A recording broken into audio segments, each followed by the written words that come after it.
This is 97.9 WRMF, Palm Beach. Okay, next up, in honor of Joe Diffie, an instrument you might find in a country band that starts with the letter B. Banjo. Oh, Denny. He's quick. Dang, how about that? Well, he's the reigning champ. I don't know if y'all know that. Well, thanks. Thanks for bringing that up. Okay, next up. Something you pedal that starts with the letter U. Unicycle. Oh, Dennys. Jumped in first. Get the 2-1 the lead. same one. Okay. Something you might find in a teacher's desk that starts with the letter M. Marijuana. Oh. Marijuana? I'd hope not. Money. Yeah, money. Marbles. Matches. Okay. Marker. Oh, that's a good one. Suits wants to give it to Virginia. Marker. I couldn't think of anything with an M. Yeah. Marijuana. Marijuana. Yeah. I hope not. I mean, Something you should find in a teacher's desk. you're not supposed to bring Yes, it to not school. shouldn't. It's time to wake up and let the weirdness begin. It's the KVJ show to start your morning. Kevin is the host, and his skin pigment is whiter than Casper the Ghost. Virginia sounds like this. Nickname Vicious Bee, so don't get her pissed. It's Jason, call till you spaz. And they love to talk about Bigfoot and stats. So get ready, here we go. You're listening to 97.9 with the KVJ show. What is going on? Happy Tuesday. Welcome to the KVJ show. What's going on with you today, Virginia? Just trying to make it. You are, huh? Yes. Boy, today is going to be a very challenging day for a lot of people who are trying the virtual school. Not sure what time everybody's going to get the kids up and get them cranking. I guess everybody's kind of got their own schedule, and I think that there was something printed out. My wife was telling me she's on top of it now that she gets to stay home. I really kind of like, whew, man, I'm, honestly, it was kind of a weird thing. I'm like, oh, they're getting laid off on Friday. I'm like, the timing is pretty good, right? I dodged a bullet on having to be school teacher dad. Oh, wow. I was going to be all me today. And I just already saw what she was doing yesterday, trying to get on top of it and understand it and figure out how to do it. I guess Broward County started yesterday and it didn't go very well. I think virtual school crashed. Uh-oh. So I don't have kids, so I don't know how that's going to work. If Mags wanted to start her work at 3 p.m. today, she could? Is No. It, okay, it has to be in a time frame. Yes. So they actually go to their classes on a normal class schedule with the individual teachers. And they have to actually get instruction and answer questions, and it has to be a back and forth thing. What happens if a kid doesn't have a laptop or a computer? They could have got one from the school. Yeah, they were handling all that stuff like That in the was last 2 weeks week. ago. Yeah. Yeah, okay. So Yeah. If today you're waking up being, I really could use a laptop. Yeah, you're a little bit behind. Not doing what you're supposed to. Wow, they were on it. They were on it, and they gave a lot of laptops out. So hopefully everybody that needed one got one. Mm-hmm. And then Comcast and a couple other places, they're offering up like some free internet for the next couple of weeks so that students can do that. So we'll see. It's supposed to go to at least April 15th, and state officials want Florida schools closed through May 1st. So if you start today and today's a struggle, you may be at this for at least a month. So Mag's got to wake up. She's got to get ready for her 8 o'clock class. She's got to be sitting in front of the computer at that time. 8:30, yes, 8:30. And they take a roll and do all that. They figure it all out. Dang, they got the kids. And they have a lunch break, and they, like everything is like their normal school day. So there's going to be assignments, there's going to be quizzes, all of that. If you were a kid, how would you have done with that? Would you have done well at your house, or would you have preferred school?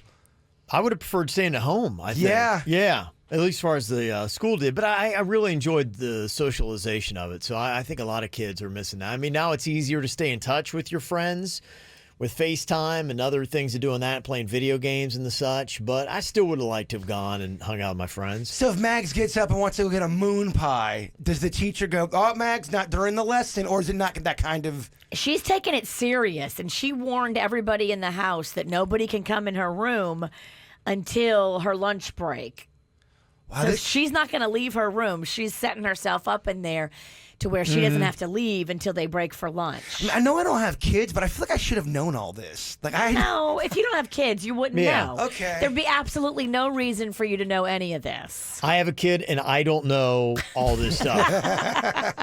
Because as soon as like my wife's like, okay, I'll be home, I got it. I'm like going, cool. So all the emails are coming. I'm like, delete, delete, delete. All the voicemails are coming. I'm like, voicemail. And then I delete. It was just great. I didn't listen to any of it. Didn't read any of it. Okay. Luckily, Mags is more mature than me, and so she's handling it. Okay. And she seems like she likes going to school. She does, and she takes it very serious. You know, when she first started her freshman year this year, she's already had a plan for college. She's already got like her plan for keeping her grades good because she wants to get scholarships. Like, Good for her. She's Yeah. so much better than I was. I didn't think about that stuff until halfway through my senior year. I was like, oh crap, I need certain grades to get in college. Well, that's why you ended up in radio. I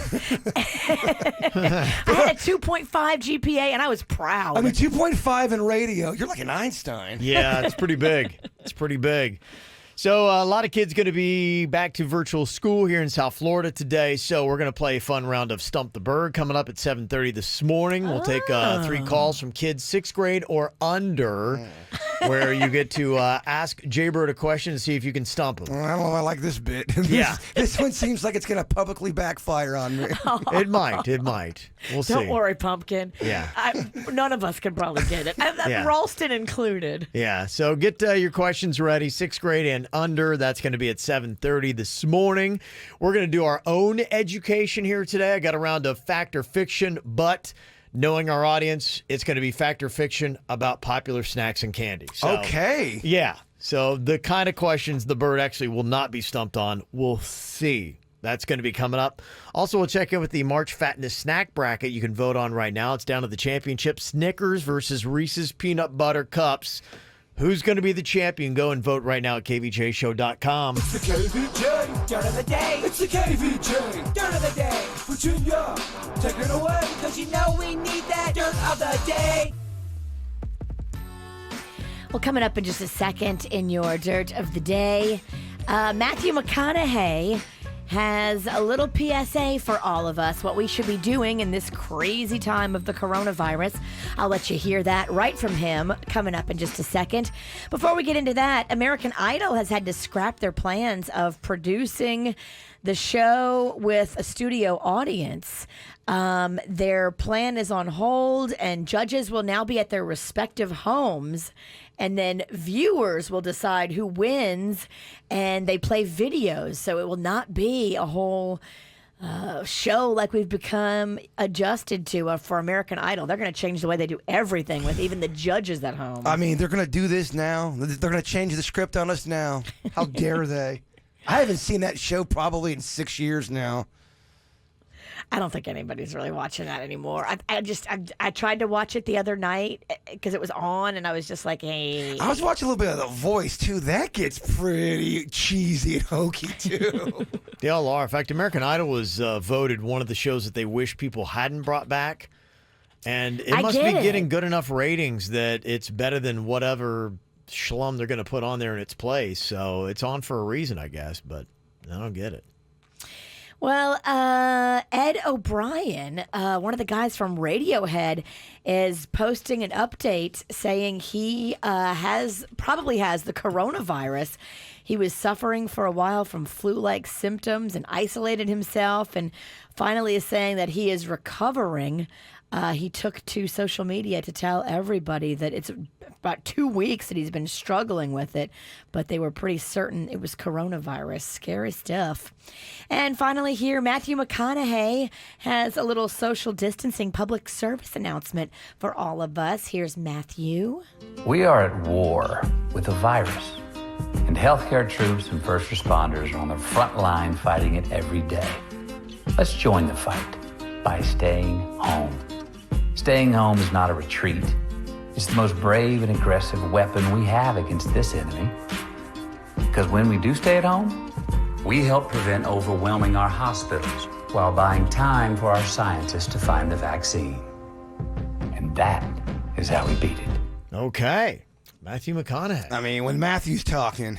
Look out. He certainly has a mesmerizing / sleepy and peaceful voice. He's a pretty fascinating cat, Yeah. that Yeah. guy. It is peaceful. I can't help but just, tune in. Drift off. Drift off, yeah. And that's what's going on in your dirt. It's time for viral audio. So hide your kids, hide your wife. Double rainbow all the way across the sky. Ain't nobody got time for that. Well, I tell you, we could put together, I don't know how many playlists of just coronavirus songs that people are writing. There's a ton of them all over the place. And there's another one that is out. If you know the Beatles, I know, Jaybird, you know the Beatles. They had a song, I Want to Hold Your Hand.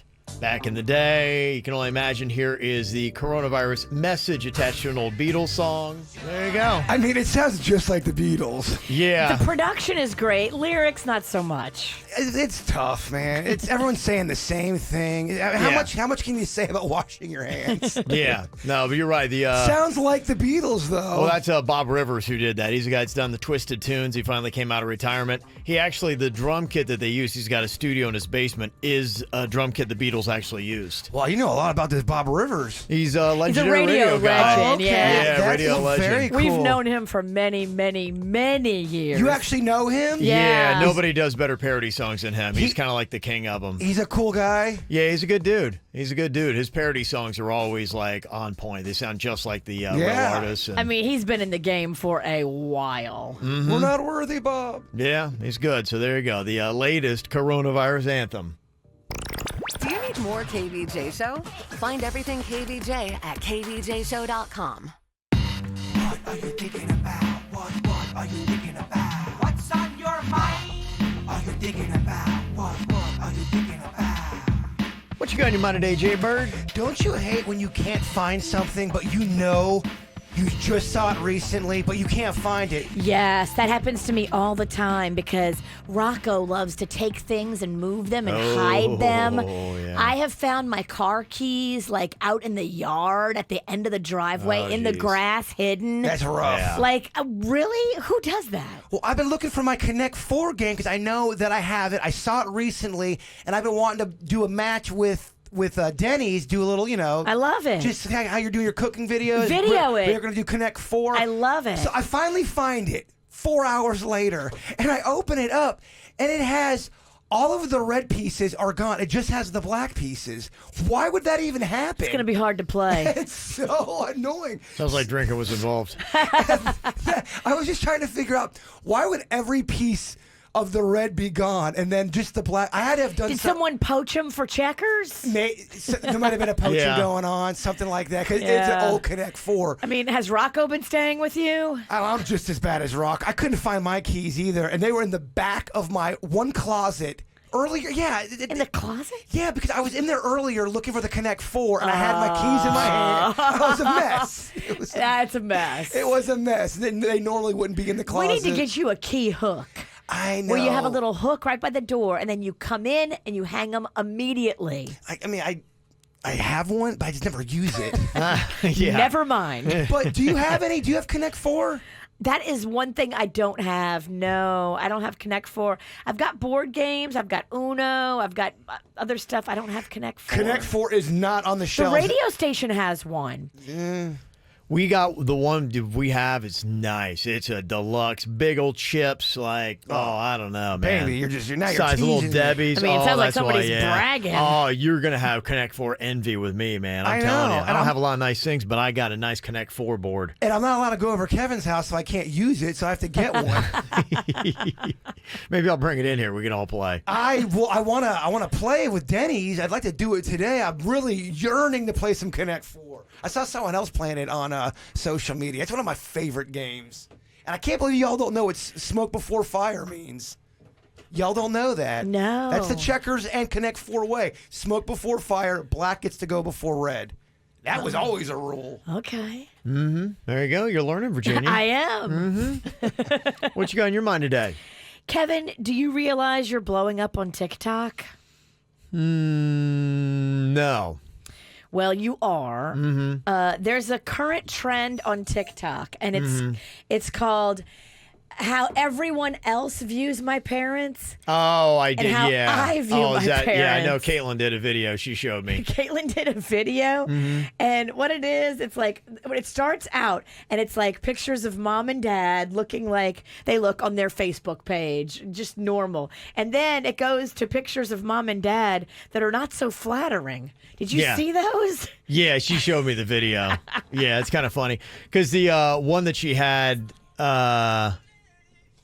There's pictures of you and Kim like hanging out, looking Right. cute, looking normal, and then there's pictures of you and Kim looking drunk. And it's us after a couple party days. Yeah, one of those was after one of the KVJ boats that we took.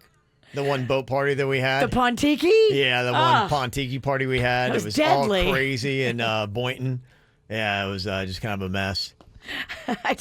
I wanted you to know you're blowing up on TikTok. Well, parents have got to know about this kind of stuff because a lot of times they don't have TikTok and they have no idea, and their kids are totally like humiliating them on social media. It's a thing right now. Yeah. It's to humiliate your parents is a thing on TikTok. So if you have a sassy kid, you might want to check their TikTok and make sure you're not on it. Yeah, that's why I think TikTok exists, is just to embarrass parents. There's some nice pictures of you and the Queen in there. Yeah, There's I some think so too. No, there And then is. there's one of not so nice. There's a few where you're not murderers, and then there's a couple like, whoa. Yeah. What I got on my mind here today, I was just kind of wondering this as I was going probably a good 5-10 miles over the speed limit, getting on my way to work, and go right by a cop, and they just kept on drifting by. I did that too. Yeah, and I'm kind of wondering where we are right now.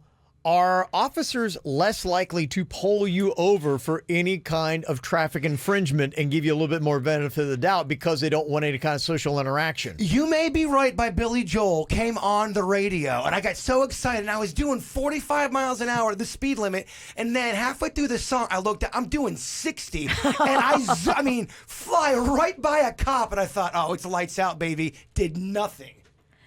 Yeah, I mean, think about it. If you were a cop and you had the choice to have more human interaction or less, and everybody's telling you have less because it's for your own safety and protection, does every cop have a mask and gloves? I don't know. It's a good question. Yeah, I don't know. And thinking about all those interactions, if I were looking at somebody, if I were a cop, honestly, and I'm like going, you know what? There's less traffic on the roads anyway. That one's not worth it. I think I would probably extend, normally we'd heard the rule is 9, you're fine, 10, you're mine, where they would pull you over if you're 10 miles over, 9, we'll let it go. I wonder if now it's like, 15, what the heck?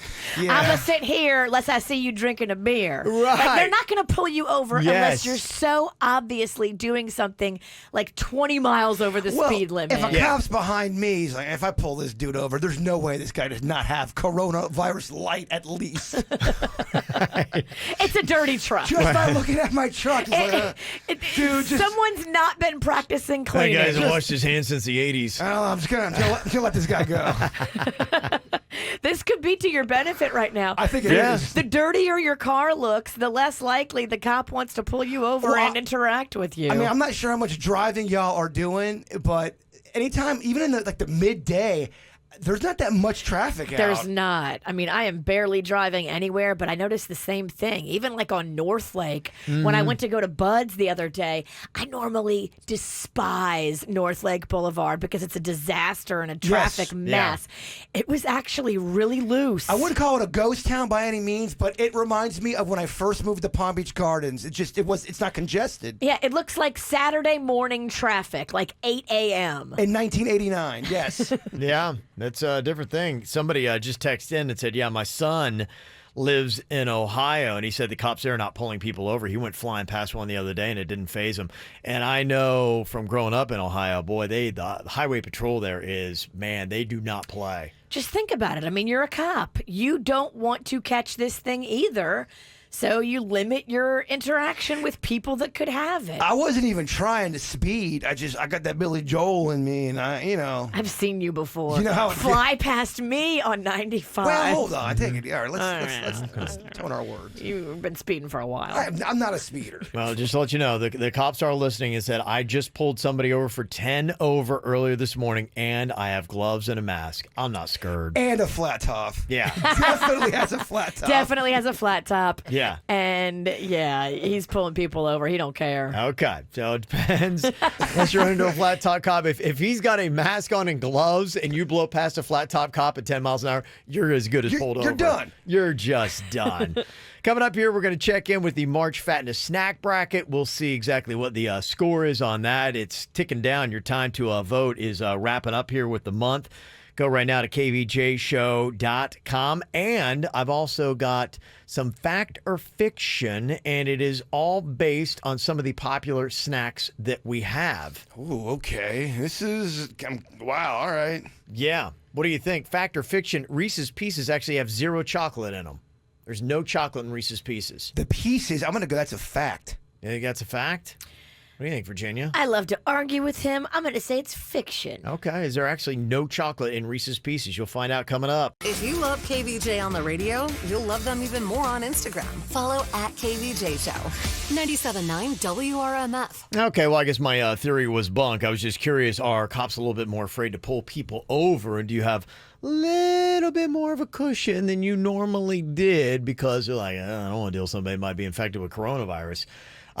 Text said, yeah, Palm Beach PD has not eased up. My son-in-law working on the island has been pulled over twice recently for a taillight out or brake lights out. No mercy. So, and somebody just sent in a photo. The island don't play. Yeah. No mercy. No. No mercy. The island doesn't want you there to begin with. Yeah. So they're trying to come up with anything to get rid of you. That would be the most horrifying thing to hear. You get pulled over by a cop and you just hear them go, no mercy. Yeah. Oh, my gosh. Yeah. For a taillight? Yeah. And somebody sent a photo of somebody that's currently pulled over right now on 995. They probably heard our discussion and said, oh, cool. They're like, they're making us look bad. We got to start pulling people over. They're pulled over right now? Yes. Oh, they're so mad at They us. probably like heard us like, oh, okay. Oh, they are so annoyed with us. Woo! Yeah. Ugh, KVJ. Wrong again. Oh, well. Well, we've got the March Fatness snack bracket. We're going to check in with the voting here in just a second. It is the Snickers versus Reese's Peanut Butter Cups. I think Reese's Peanut Butter Cups is going to take it. Wow, it's a bold statement from Fat Kevin. Yeah, I think Reese's Peanut Butter Cups is going to take it, but we'll see who's in the league coming up in a second.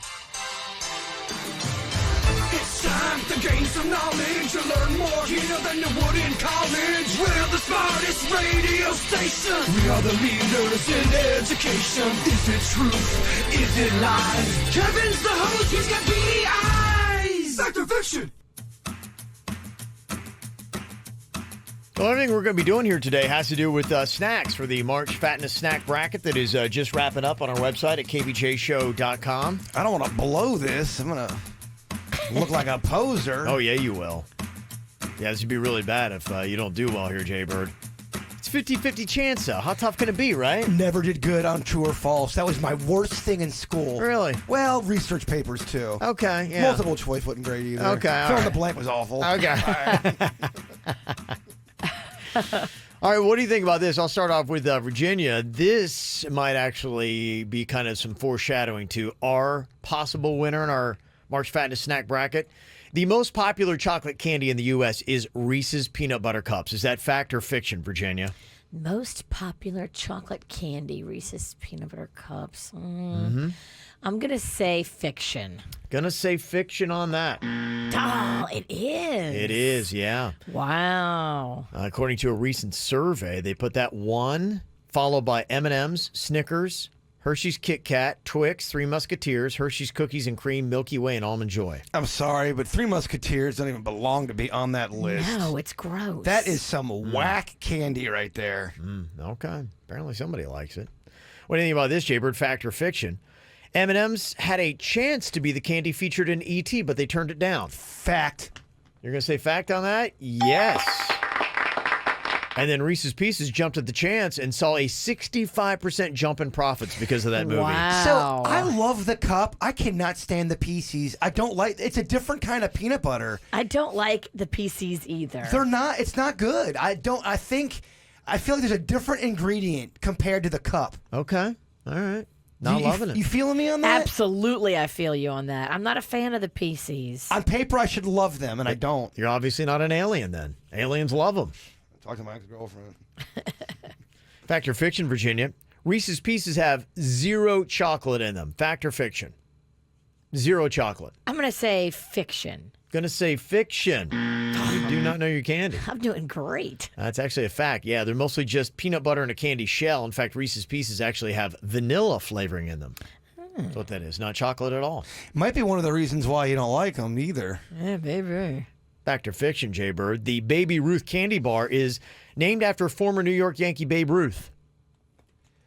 No, it's after. Wait, say that again. I want to make sure I get this right. The Baby Ruth candy bar. No, it's after the president's daughter. Okay, yeah, he knows his candy. You're saying fiction, yeah. Yeah, the daughter of former President Grover Cleveland, Baby Ruth Cleveland. Was that her name? Huge fan of Baby Ruth. A lot of people don't talk about it. I think they're such a good candy bar. It is pretty solid. Kind of hurts your gums, but very, very good. It is pretty solid, yeah. Do you think the movie Caddyshack helped or hurt Baby Ruth candy bars? I think it helped it, honestly. Okay, all right. Where they thought it looked like a piece of poo. Fact or fiction here, Virginia. Snickers got their name from an early marketing campaign about how men could use chocolate to make women laugh. Want to make them snicker? Ha ha ha. Fact or fiction? I'm going to say fact. You're going to say fact on that? You're consistent. Oh, man. Another one wrong. It was named after their favorite pet horse of the Mars family that had just passed, named Snicker. Aw. Aw. Snicker. All right, Jaybird, here you go. He's going for some perfection, I believe, over here. I am. I'm very nervous. Okay. Fact or fiction, Cheetos instantly disintegrate when placed in boiling water. Well, this is a science question, too. I know. Well, I know how they work with soda. You can suck them dry, pretty much. Okay. What about boiling water? Cheetos instantly disintegrate when placed in boiling water. Is that fact or is that fiction? It's fiction. You're going to say it is fiction? I mean, you're talking about water with me. So this is really a water okay. question. So you're laying down a precursor. If you miss it, it's not really fair because you don't believe in water. I believe in water. Fiction. Okay, you can go with fiction. Yes. For a perfect score. You're correct. Yes. There you go. Nice. Boy, that is some breathing room, huh? Yeah. Okay. All right. Well, checking in on our March Fatness snack bracket. Better jump on it and vote if you are a fan of Snickers because they are getting destroyed by Reese's Peanut Butter Cups. Destroyed. Yeah, the Reese's Peanut Butter Cups has double the votes. Wow. I thought Snickers would come through. Yeah. No, they're not doing well at all. So much to learn in the snack game. Apparently so, yes. So go and vote. Try to get those in before 10 a.m. this morning. We're going to be announcing the winner of the snack bracket. It is Snickers really needing to catch up. If nothing happens, Reese's is going to run away with it. Peanut Butter Cups is going to be your champ at 10 a.m. Go to kvjshow.com right now to vote. Well, we'll talk a little bit about what is going on, boy. People in the chat room are talking about how tough it is to get into the state of Florida with some of the restrictions that they have. Apparently, if you're coming, I guess it'd probably be southbound on I-95, or if you're on the western side of the state, I guess, 10 or whatever they're using over there. Yeah, I-10 comes from Louisiana. Mm-hmm. It's going to be tough to get through. They're trying to stop people from coming down here from some of the more infected areas, and so they're looking at license plates and pulling people over, and you got to sign that paper saying, hey, you're going to quarantine yourself for 14 days. So it's just kind of crazy. Jaybird just asked you a second ago saying, okay, what's the deal with the masks? Thing that I had heard about that is now they're kind of reverse things. And they're saying that originally it was okay, the mask will maybe help you from spreading the disease, but now they're I don't know, maybe it is airborne. Maybe you should have a mask. Well, I thought, and again, don't quote me on anything, just as a good rule, but I thought I had read or heard that now you're supposed to wear a mask out in public. And I did notice that there was a significant jump in mask wearing yesterday out in public. Which is so messed up because 2 weeks ago, I had a mask. I went into Publix with it. And this dude shamed me on social media. What do you think you're special that you get a mask and our healthcare workers don't have one? And I was like, dude, I found this in my garage because Panda and his uncle bought it back in January because they were going to do construction with flying wood pieces. And they both bought these masks. Mm-hmm. They never used them. I found them in the garage and I was like, sweet. I didn't go buy them after the epidemic. And I'd happily give mine to a healthcare worker. I asked my sister if she wanted me to ship them to her, and she said no. A wise person once told me, "Don't read the comments, baby." Well, these weren't comments. These were DMs. We're going right at you, huh? He was going right at me privately, and then I'm like, dude, I didn't commandeer this after, and I certainly didn't take it from a healthcare worker. I found it in my effing garage. Yeah, I don't. The shaming that's going on is, for the most part, most of it's ridiculous. Some of it's necessary. Most of it's ridiculous. My dad made his own makeshift mask, and it's not God, good. Was that you showed me that photo yesterday? Was that his drawers? It looked like he cut up his underwear and then like put it on his face, but it's not tight to his face. I don't think that's going to protect you. It's got to form a seal around. I don't know what my dad goes. He sends me this text. He goes, "Hey, bud, yeah, made my own do-it-yourself mask. Took me only 6 minutes." And he's proud of it. He is happy with it. Didn't he make his own shoes back in the day? Look, those things were about to take off in his defense. There's just a few little kinks. He's always been an inventor. Yeah. He's an innovator. That's where I get that spirit from. He's an innovator. I love that. Well, that's going to be the question because it is tough to get masks. That is going to be the new TP, I guess. We've now started to get some TP, and now we can't get masks. And people are going to really want masks if they think it's going to keep them from getting coronavirus. Here comes all the mask songs now. Yeah, you're right. You got to do a mask song now. All right. Yeah, moving on to something else.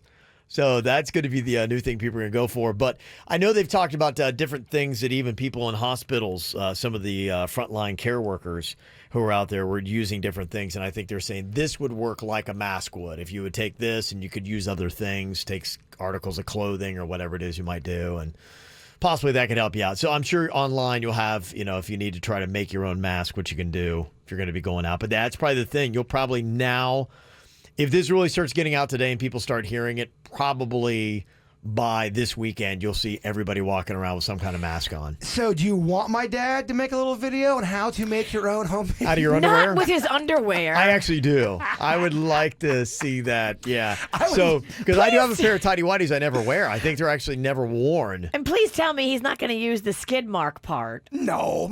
First of all, I don't think Randy Payton gets skid marks. We all have had them at one point or another. He's a pristine wiper. So Okay. let me just go ahead and get that out. That way rumors fly. Emergencies and accidents happen. Don't speak about my dad's butt. You don't know. The human butt I speak on. If you do have stains, you definitely want to be mindful of them when you make your mask. Maybe don't use that part. Just do a brand new pair. Yes. Well, there's definitely a lot of concern out there, people wanting to know if they have it. Palm Beach County finally is going to start getting some testing today. They really hadn't had anything. They had one testing site that opened for, an hour? And then they shut it down because it was overwhelmed. Yeah, they had like 20 tests. And it's no wonder, too, already 330,000 calls have been received to register for testing that begins today at Ballpark of the Palm Beaches in West Palm. And you have to be registered to test. You can't just show up. And you have to be a Palm Beach County resident because, me, I'm just over the border in Martin County. And one of my friends is sick and trying to get tested, and they will not let him test at the Palm Beach County facility. It's Palm Beach County residents only. If you're a regular doctor and you just want to go get a checkup, stuff like that, is that even open right now, or is all that stuff closed down? I saw people asking about that on Facebook. Regular well visits just for checkups. Should you do them? I mean, I would say no. Because, I can't go to the dentist. I want to go to the dentist and I can't go. I would say don't leave your house unless it's an absolute emergency. And that would be if you are sick and you can't breathe, or if you need food to sustain life. Other than that, don't be doing these well visits because you could run into somebody that's sick. Lock it down. I feel like every time I'm walking my dog, people just jump to the other side of the street. No one's messing around. You've got a reputation. I just think people are freaked out. It is a weird feeling when you see somebody, they go way out of their way to avoid you. Yeah, and then I was behind this one woman, You ever do that where you accidentally are following somebody and you're not meaning to follow them? Yes. And I'm thinking, oh my gosh, this woman either thinks I'm trying to give her the corona or I'm trying to mug her. Every left she made, I had to make a left. She kept on looking back at me like, all right, dude, stop following me. Yeah. Like, I'm not following you. She's like, he's wearing a ski cap. It's Florida. It's 90 degrees. I don't trust this guy. Right now, the way the numbers stand, 3,301 people in South Florida have COVID-19. Palm Beach County's got 463 cases. Broward has 1,137. Miami-Dade, 1,701. Martin's got 27, St. Lucie 31, Indian River 25. They expect the number in Palm Beach County to really jump once they start doing the testing. I mean, if you got 330,000 people that have made calls to get testing, you know, who knows what percentage of those people actually have it, but that number's definitely going to jump. It'll probably look more like Broward and Miami-Dade numbers. Yeah. They say they're going to get a South County testing site soon. So hopefully maybe by the end of this week, they might have something up. So if you want to go get tested, you can do that. I've been seeing the videos of people, because it's a drive-through test. You stay in your car. Which I love. I do, but boy, you seen them doing that swab thing? It goes all the way up. Whoa, Basically, it looks like it touches your brain, and if it doesn't feel terrible, then they're not doing it right. Oh, man. Yeah. I don't know if you can get that up my nostril. I got really small holes. It's a really small stick. It's like a little Q-tip. They could do it. Do you know how small my holes are? I do. I've seen them. Yeah. I can't get a finger up there. Q-tip's way smaller than your finger. You could be swabbed. There are a lot of people now that are talking about that have had the coronavirus. Even Andy Cohen was talking about it. Sounds like one of the worst parts of it is just the aches and pains you get in the body. Chills, lose your smell and your appetite. My friend that had it, who posted a whole journal on Facebook, said the worst part was the not being able to breathe. Oh, yeah. The coughing and not being able to breathe. He was like, there was points when he wanted to call 911, but he was worried about going to the hospital and worried about infecting the paramedics. Like he said he was going to try to battle it out, but he said there was 2 days right there in the middle where he really didn't know if he was going to live or die. Jeez. Okay. And how old? 50. 50 and perfectly healthy. Golfer, strong, muscular, super healthy. Okay. Somebody texted in and said, yeah, I sell the N95 mask. They are only one part of the protective equipment. Face masks only cover your mouth, leaving your eyes and face exposed. That's why you see medical professionals wearing face shields with the mask. So I guess you might want to take that into consideration as well. They had some guy in the Walmart. There was a picture of him on Facebook. He had a mask on, and then he had his snorkel mask. Would it be alarming if I went into Publix with my Chewbacca mask on? That thing is tight. No air getting in that thing. I don't know. They might think you're there to rob them. Yeah. Not if you go in there friendly. Like, hey, what's up, Publix? I'm here just to shop. It's a friendly robbery. It's a friendly Wookiee. Stick him up, haha. I'm just going, just trying to get my sub on. I don't know if that's a good idea. Trying to get a hoagie. I don't know about that. Yeah, and somebody also said, yeah, Publix, everybody's on top of each other is concerning. I think I saw 2 Publix employees in South Florida have tested positive for coronavirus, one in West Boca, one in Miami-Dade. I did notice the earlier you go to the store, the better it is, because I've done it, but I've done it really, really early when the store just opens. You have a better shot at getting your stuff with a lot less people. But just don't go on old people days, because there's certain days, first thing when they open, it's only for old people. I did not get old people memo. Did you? I've heard Suits talking about it. Yeah. How would you know that? I went to Publix the other day. There was no memo about old people. There's certain days. I think you're lucky because it's a weekday. I'm not. I think I went on a Thursday. I don't know these rules. You can't go on a Thursday early. You're here. All right, okay. You were with me. I've gone both. I've gone late and I've gone in the morning. I just didn't know. Right, but if you went on a weekend early, so you're good. You're good. All right. Okay. I'm just saying, where are these rules posted at? How would I ever know that? I think social media. How And would I Suits know? has been saying it in his news report. But Suits is wrong a lot in traffic. Damn, Suits. That wasn't me. That Your was boy's coming for you. Suits, Oh, he is. I'm just kidding. You're Yeah. awesome. And I think later in the day, they're now doing it for first responders. Nice. Yeah. So they're doing some really good stuff there. Well, we were talking earlier about Publix. They had 2 workers in South Florida that had tested positive for coronavirus. And I think you're probably going to start seeing a lot of workers are going to be wearing the masks and everything in full protection. In fact, a group of Whole Foods workers is calling for a global sick-out day.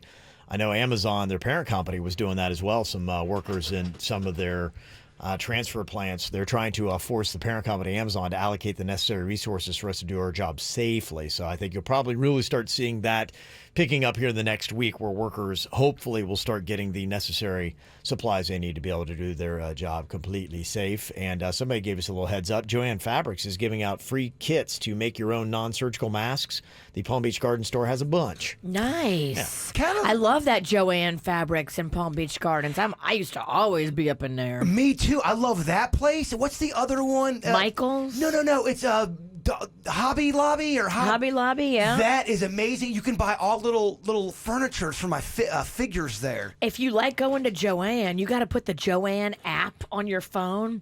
Every time I go in there, I would have a coupon for like 50% off one item. It was a very good app. I could see myself doing some sewing or some yarning.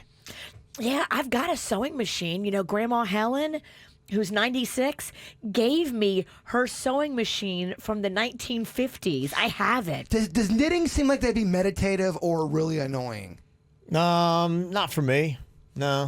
I don't know. I could see me getting lost on a sock. It's tricky.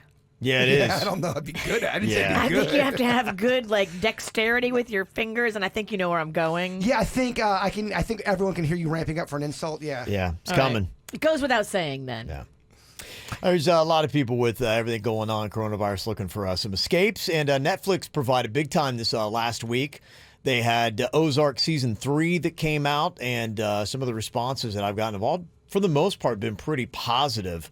One person, Maro Wan, had texted at us and said it was like 2 or 3 years ago when you guys mentioned Ozark on the KVJ show, and I said, I'm going to watch it. It's not disappointed yet. Those last couple of episodes, oh my goodness, counting the days till Season 4. So that was really good, getting good marks on that. And then everybody's talking about the Tiger King. One tweet that came to us said, OMG, I started watching Tiger King and can't stop watching the insanity. Virginia, right? Folks are BS crazy. They really are crazy, and I didn't realize this whole world existed. When you have your eyes open to a whole crazy world that's literally right across your state. Like, yeah. Carol's in Tampa, y'all. Yeah. That's like right across the state from us. Well, and the thing about it, McCarthy Wildlife Preserve was featured in Tiger King on Netflix, and it's in West Palm Beach. And they had another guy that had a preserve in Miami, a former drug guy. And, that was kind of my question, because somebody's like, oh, you got to go check it out. We always take the family there. I'm like, I don't know, because the one thing that Tiger King actually is doing is shedding a light on these people that are breeding the tigers, selling them. And separating them from their mothers, which I didn't realize that it was that brutal. I didn't know, and now I don't believe in that. Not only that, I've been seeing, since that Tiger King thing came out, I've seen a lot of people fighting on social media about just zoos in general. Yeah. Not sanctuaries where people are, taking care of injured animals. Sure. Just putting, a zebra in a cage just for the smell of it. I was thinking about that yesterday, because I'm like going, oh, geez, I don't know. Like, I don't know anything about the McCarthy Preserve. Is that a place that I should go? And Carrie sent this email, and she said, heard you guys talking about this on the show, and I found an article that you might find interesting. These guys are exactly why people should only be visiting and supporting AZA-accredited facilities like Zoo Miami and Palm Beach Zoo. AZA-accredited facilities are closely regulated so the animals are properly cared for and people do not have direct contact with dangerous animals. They also support conservation efforts to sustain wild populations.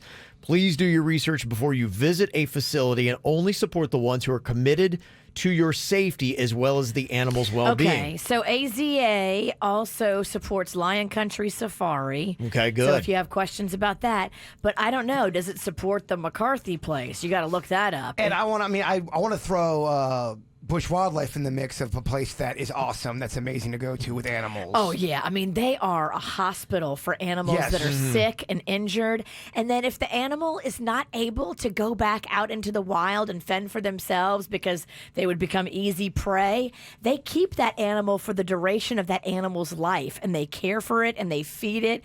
And that is not cheap. That's pretty amazing. Yeah. They literally are saving these little sweet animals' lives. And some of them have like brain damage, and they would never live out in the wild. I mean, bush wildlife. A lot of places don't know. A lot of people don't know about bush wildlife. That is a fantastic place to take the kids. And if you haven't been, well, obviously you can't go right now, but after we get past the coronavirus, they have done such beautiful improvements because of donations, and they've really stepped up their facility in the past few years. I just went with my family when they were in town over the summer, and everybody was like, wow, this place is awesome. Yeah, so if you do care, look for that AZA accreditation before you go.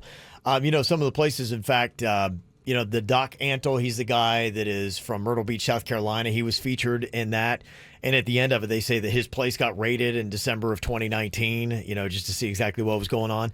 I didn't realize this. Somebody had pointed out he was the guy that was on stage with Britney Spears at the 2001 VMAs. When she had that tiger up there, that was Doc Antle's, and he was up there during her performance. He brags in the documentary about just how much his animals are in movies and television, and he has a lot of acty animals. Is that the one that had 9 or 10 wives? Yep. He was getting all these women. Yeah. I mean, he's got them under a spell. He does. Mm-hmm. And there's some interesting stuff coming from this Tiger King on Netflix.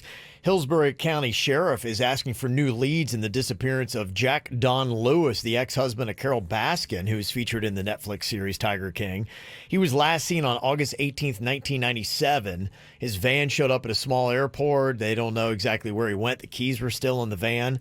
He was a multimillionaire that ran a different wildlife sanctuary with his wife there in Tampa, and they're still looking for information, hoping that maybe now somebody might come forward who knows something. This reminds me of the Making the Murderer stuff on Netflix, because you watch the documentary and then all this stuff started to happen in real time as people were watching it. They were filming this as like all kinds of stuff was coming out. It's fascinating.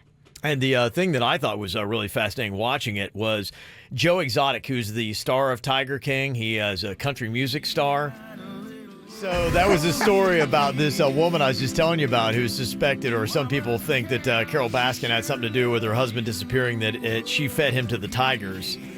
I mean, when I first saw this song, I couldn't stop laughing. It sounds like a real country The video song. is amazing. Yeah, he did the video with somebody that looks just like the Carol Baskin character. I mean, identical to her. Yeah, and if you wonder, be going, wow, it's interesting. That guy can actually sing. Yeah, the guy who's singing can actually sing, but it's not Joe Exotic. He Milli Vanilli'd our ass. He totally Milli Vanilli'd it. Yeah, they did an interview with the guy who actually sung it. Danny Clinton is the one who sang that, and Vince Johnson. They're from the Clinton Johnson Band. That's the one who made all the music for Joe Exotic, and they couldn't believe it because they cut the songs, and then he was like going, yeah, that's me singing. Like going, that's not you singing. You. And so apparently they admitted that Joe asked them to perform the songs for free, and they said, yeah, they would do it for the exposure on his reality show. And they had no idea he was going to pretend the songs were his, but they didn't say anything because they didn't want to risk losing the exposure they thought they were going to get on a reality show that never happened. They're still getting exposure, and I think that at the end of the day is going to work out for them. But do they have a lawsuit now? They may. Who knows what's going to happen? But the other part they said is that the producer who did the videos admitted that they would take Joe Exotic. If you notice, whenever he's playing guitar, he's behind tall grass on the video, and they did that because he can't play guitar either. And so they're hiding the fact he couldn't he couldn't even fake the guitar, so they put him behind tall grass. And I started looking at the videos, and sure enough, he's always behind some obstruction when he's playing guitar, and his mouth doesn't even come close to matching the words. Well, I noticed him singing along to his own songs. I'm going, he doesn't sound like the record. This is kind of weird. He did when he sang along to it one time in the documentary. It didn't sound like it at all. So that's the truth behind it. If you're wondering, but it doesn't seem like it's him. Well, it wasn't. Few celebrity birthdays to talk about here today. Say what up. Happy birthday to Ewan McGregor, Star Wars fame. He's 49 today. And Al Gore, just watching the planet melt. He's 72 today. Happy birthday to Al. Also got a birthday shout out for Ian, Virginia's nephew. Yes. He was supposed to have a party, and he was supposed to have a birthday trip to go out of town. All of it's been canceled, Ian, but we love you. Happy birthday. Well, we'll make this up on the other side. Happy birthday, Ian. And that's from your sister Maggie, who is an ICU nurse in New Orleans. Yes. Maggie's in the front lines fighting hard. Also, a birthday shout out going to my mom, Georgine. Happy birthday. She's the best mom out there, Christina and Shelby. Sending that in. So happy birthday. If you'd like to get a birthday shout out on the KVJ show, you can just send us an email, mail@kvjshow.com, mail @kvjshow.com. Well, you know, a lot of people, when all this coronavirus and the self-quarantining and social distancing started to happen, I don't think we really knew what to expect. I know for a lot of us here in South Florida, you're probably thinking that we're talking about hurricane-type conditions just because we're conditioned for that. To me, when I start thinking about, okay, we're going to be cramped up in the house together for a while, I just kind of go through the motions of, okay, let's make sure that all the flashlights have batteries. Let's get the board games all ready. And you're like, wait a minute, we get AC and Wi-Fi? Right. Okay, this is way better than going through a hurricane. Well, I mean, there's delivery still out there. It does not have the feel of it has a hurricane, but not really. There's not power lines down in the roads. Like, okay, we can do this, y'all. I don't think people fully knew how to react, especially here in South Florida, because I saw that the spam sales were up like 36%. Oh. So people were buying canned meat thinking they're not going to be able to use their stove or have cold food. That's Armageddon food right there. It is. That's hurricane type food. And so it's been kind of weird. So I know a lot of people just ran out in an impulse because you're seeing everybody's heading to the stores. You don't want to be left out. So you may have gone out and bought something that now in retrospect was probably pretty dumb that you started hoarding. So what is the dumbest thing that you bought way too much of? And now you're just sitting there being going, I've got 12 bottles of ketchup. I feel like people were hoarding beans. But there's a shortage of beans, y'all. I'm sorry. They thought that was going to go, maybe. Yeah. I've got some red beans if you want them. I don't want red. No. I want black.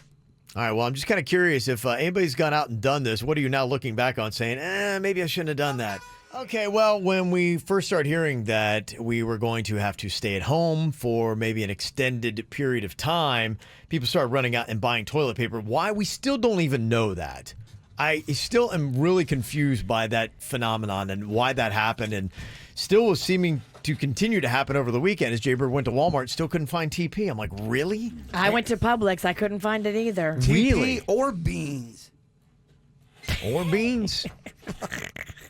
I'm sorry, Virginia. I got to talk I about know you want beans, but, I mean, you need TP. Eat less beans, you'll need less TP. You're creating the problem. Huh. So what is the dumbest thing that you bought way too much of when the whole panic buying thing started? A lot of people went out and got stuff that maybe they didn't need that much of. Some of the texts already coming in. Somebody said, I did not need this much weed in High Lie, which is a craft beer. Weed and High Lie. That just sounds fun, though. I also think that's going to depend on the person sending it, because the same stash might be like, I didn't get enough. Yeah, Depends right. on the person. Well, there are a few things, honestly. What would you say you have in your house that you just cannot have enough of? Weed and beer. Nailed it. Yeah, if you feel like you have a surplus, I know where you can liquidate. He said there's no shortage of bud like I thought there would be. That's for sure. Okay. All right. So apparently there's weed aplenty out there. Somebody else texted in and said Saison Goya. It's a Spanish seasoning package. I have 7 supersized boxes, probably a year's worth, like it was going to run out. WTF. I have a weed question. Just Dennys? going back slightly. Dennys? Does weed expire? Like if I was a smoker and I bought a bunch and then I was sitting on it, does weed expire? I mean, over time, I don't know. I mean, What about, for instance, He's oil? never had any expired. Yeah, right. You're kind Not of in my asking- watch. You're asking a question that doesn't really apply to many people. There's a common thing in the weed community that sometimes you would hide weed from yourself so that in case you ran out and then in a desperate time you would randomly find it. So it kind of is like a thing that people do. And I have found some, like maybe a year later, a joint that fell behind a dresser or something. Yeah. And Still good? It's still good. It's still good. It does dry out a lot though. So What about edibles and oils? I think that might have more of shelf life. yeah, I think the effects would still continue. The only thing I'd worry about is whatever was cooked in it. I don't know if there's a shelf life if it has eggs or something. Because some of the edibles they make are like kind of designer edibles. They're like really gourmet. Egg edible? That would be rough. Virginia thinking weeds like milk. Yeah.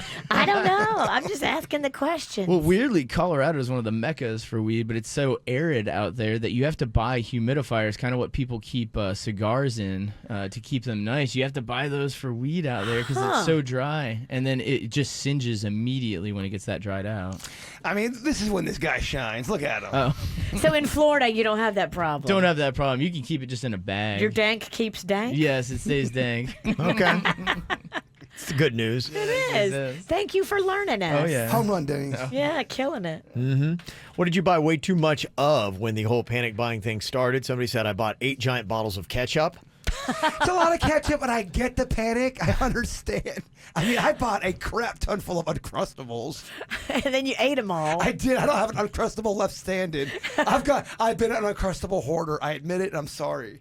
Another text said, a ton of Chef Boyardee, even though they really hadn't seen it since the 90s. I felt like I needed it. And it's still on the shelf because I was there on the weekend. There's plenty of Chef Boyardee. Well, that's what you're looking at now. Now that you've maybe gone back to the store because maybe it was a week or two ago that you initially did your panic buying and you're going, there's plenty of this. Why did I buy so much? I'm never going to use this. And Chef Boyardee's meat is still gray and still gross. Yeah, it's disgusting. We haven't gotten to the point yet where we should be eating gray meat that is okay to sit on a shelf for 2 years. I don't think we're at Chef Boyardee level yet. Come on, people. Several people have said they bought way too many eggs and they bought too much milk and bread. For some reason, they thought that was going to be gone for months. Eggs are gone. I haven't been able to find. I went to Walgreens to pick up prescriptions, and that's where I found eggs.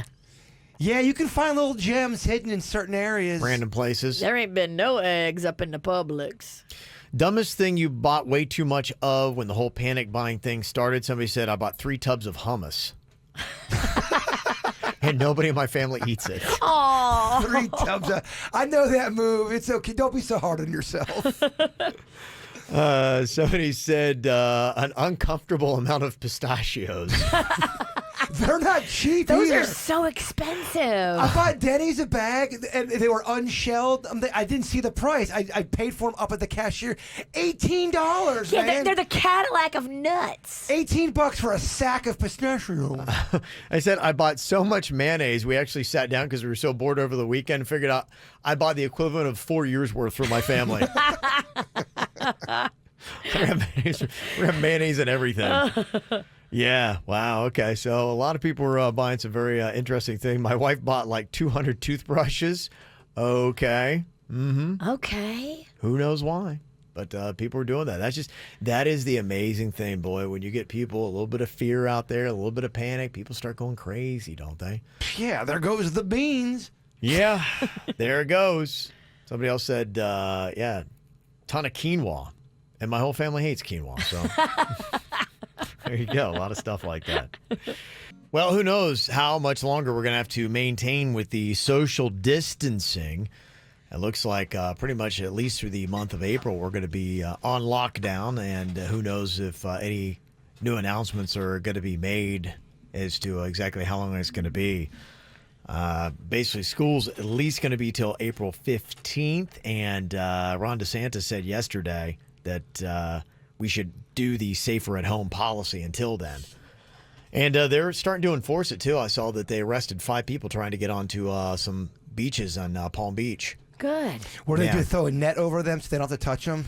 I don't know. It's a good question, yeah. You have to jump an actual temporary fence to get on the Palm Beach at the public park because they've put up like this temporary like construction mini fence. Okay. So you really have to go out of your way. You're not just crossing like some little yellow tape. Like they've really made it a point to say, don't go here. Yeah. Lock them up. Well, I know they had to get serious and do this, these ordinances in a lot of towns. I know Fort Lauderdale, they issued a stay-at-home order, and you can be arrested and jailed for 60 days or fined $500 if they catch you out doing nonsense. You get the fine or you get the time. What do you pick if you're the criminal? Me? Yeah. The fine. Yeah. I pick the time. No, I do not pick the time. Come out a changed man. Delray Beach has got it. Miami Beach, they've got it. So it's pretty much all about curfews. I know in Delray Beach from midnight to 6 a.m., you're not supposed to be out at all. Really? Yep. So you can't. Okay. All right. I'm glad I am on the show listening. Well, I guess they would say that. You don't really go to Delray between midnight and 6, but if you were thinking about it, don't. Yeah. Well, I mean, if it's happening in Delray, I'm only assuming it's going to follow suit in other cities. So it's just nice to know that that's on the radar. It depends. Yeah, the governor hasn't ruled for everybody, and people are pushing him to, but he wants to keep it where cities can decide for themselves what they want to do with it. And so that's why it's so confusing. Yeah, that doesn't make it at all confusing. Driving from town to town, you don't know exactly what the... So you could really go from like a lake park to a Palm Beach You Gardens. could, yeah. And they could have different rules. Well, think about the Delray thing. I assume hopefully they wouldn't hassle if you're just getting gasoline, but I mean, if you're out doing anything else other than getting gas, I would imagine, you might get arrested in Delray Beach. So something to look out for. Well, with all the isolation that is going on, it is affecting mental health. And I'd seen calls to some suicide hotlines had doubled, tripled in some instances because, people were just, hey, I tell you honestly, as human beings, we are meant to connect. That really is it. And if you have that social isolation and you don't really have anybody that you're quarantining with, it can get really tough. That's why I thought this was really cool. If you want to be a part of this, it's called Quarantine Chat. And you go sign up on their website, quarantinechat.com, and it's a hotline where people who are quarantined can call whenever they just feel like they need to talk to somebody. And then if you volunteered for this, it'll randomly be sent to your number. Aww. You could do that with me right now. I gave my cell phone number out. You're busy at this moment, but... I mean, but after... Call me, baby. You can't take calls right now. I mean, I still can. We kind of need you for a little while. I'm saying later, Kevin. Okay. It's midnight. It's, you're lonely. One person was talking about their first experience, and they said, my first call was a college student in his dorm alone, and he couldn't get home. And then tonight, I spent 2 hours on the phone with a grandma from Ohio named Patty, who put her Christmas lights in her window to make her neighbors happy, and she plugged them in with me on the phone, and I could hear the joy in their voice. Aw, that's sweet. Yeah, that was really kind of cool. So, it might be kind of neat to, do that. If you've got some time, you're sitting around yourself, I mean, you're able to just randomly connect with people.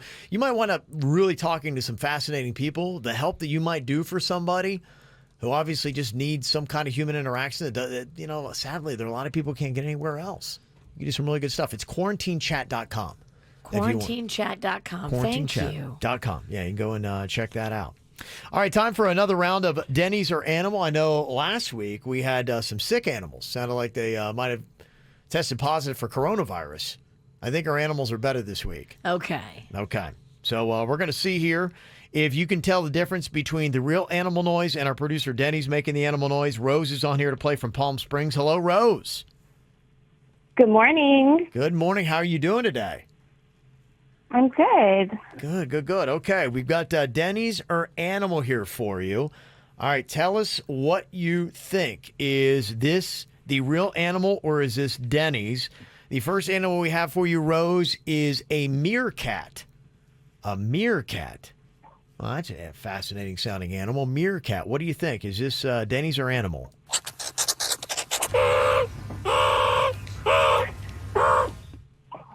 I'm actually kind of confused on that one. Whoa. That is kind of tough. Sounds like it's got those built-in siren. Do you know? Can you tell? Yeah. All right. I'm in a weird place. Maybe I can't tell. Rose, what do you think? Is that Denny's or Animal? I'm going to say Denny's. Gonna go with Denny's on that? Jaber, what do you think? I thought it was Denny's. I thought it was Animal. You did? Okay, so we got two Denny's and we got one Animal. I got to tell you, that is actually the real animal. That's a real Denny's? That's a real meerkat. Hold on. Can you play that? Tell me this does not sound like Denny's. It sounds like an animal. Hold on. That Wow. part. Denny's is getting so good. This game is actually getting almost tough. Virginia, that last part, that sounds like Denny's. Are you high? I've heard him make that sound before. No, Denny's is. That is definitely an animal. All right, okay. Look, you've got family members. I'm quarantined by myself, so I'm a little out of it. That sounds like Denny's to me. Okay. Wow. Tough one. Were you confused on that? It was one of the tougher ones we've had in a very easy game. But yeah. Okay, well, Bob, Denny's it actually that meerkat fooled a majority of our players here. All right, well, what do you think about this here? We've got a camel in a desert. Is this Denny's or animal?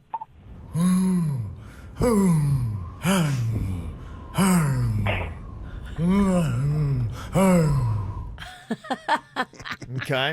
Is that the cow? All right, are we in agreement on this one? Is that the cowardly lion? Yeah.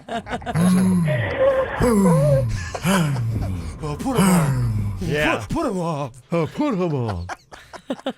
What do you think, Rose? Is that Denny's or animal? That's definitely Denny's. There we Yeah, go. okay. Now that one Now is we're back on track. Denny's, definitely. Okay. All right. Let's try to walk away with the winning score here. Final one. I've got audio here of a vulture eating a carcass. A vulture eating a carcass. Good Oof. gracious. Yeah. This is a tough. Hey, this is just nature, Virginia. This is I how know. it goes. It's disturbing to watch, though. You know, I'm out in Tequesta. I do see it a good bit, and it is disconcerting. Yeah, it is, especially when it's those old people playing golf. And eating an animal. Oh, okay. You think that's bad? Watch ducks hump. Way worse. I'm telling you. Ducks humping is worse than vultures ripping apart a dead carcass? I don't want to derail a bit anymore. But I'm gonna. But I'm gonna. Squirrels. You know what squirrels do? Apparently at Jay Bird's house, they like to hump. Uh-huh. Notice all his animals are procreating. Yeah. How there's come a theme. everything with you is about humping? Look, I didn't make it this way. Ask Mother Nature that question. Okay, what do you think? Is this Denny's or animal in this clip?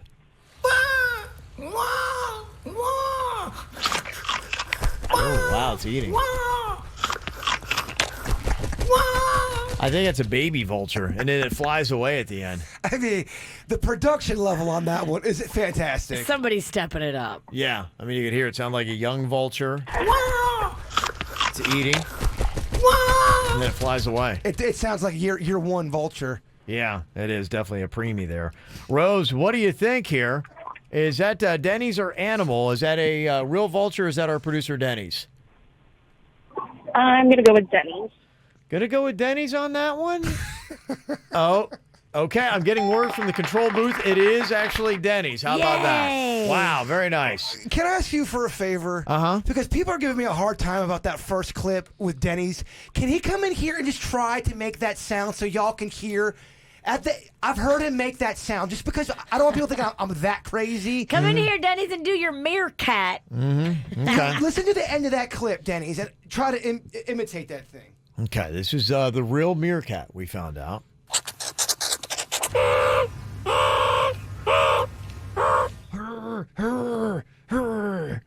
Is that the identical. No, it's nothing. I feel like Denny's Like kind that. of set me up to fail. That's enough, Denny's. Yeah, still not really buying it. Yep, the bird's wrong again. kind of regretting bringing you in here. Sorry, man.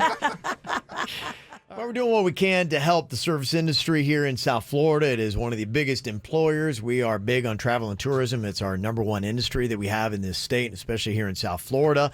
And we're going to start off here for probably a couple weeks where we're going to be taking care of bartenders. Servers probably going to be on deck as well. What we're looking for, just send us a quick video, probably about 20 seconds or less. Just kind of with your name, where it is that you'd worked, a little bit about yourself. Do you have a signature drink, something fun or funny? Because in a sense, what we're going to do, we're going to be posting that up on our website, and we'll have a little clip of it here on the KVJ show. And then we want to give out your Venmo account. So get yourself a Venmo account and send us that little video about yourself to mail@kvjshow.com, mail@kvjshow.com, and every day. Hey, if you got even just $5, if you had $5, you could Venmo to somebody. I mean, a little bit adds up. So it's just basically a tip that you would have been giving out to a bartender anyway. Just give it to one that we have here on the KVJ show, and we can, give them a little bit of love and try to make up for some of the money it's been lost. The emails that we've already received, I mean, it's people that are just, they're really struggling, like a lot of us are.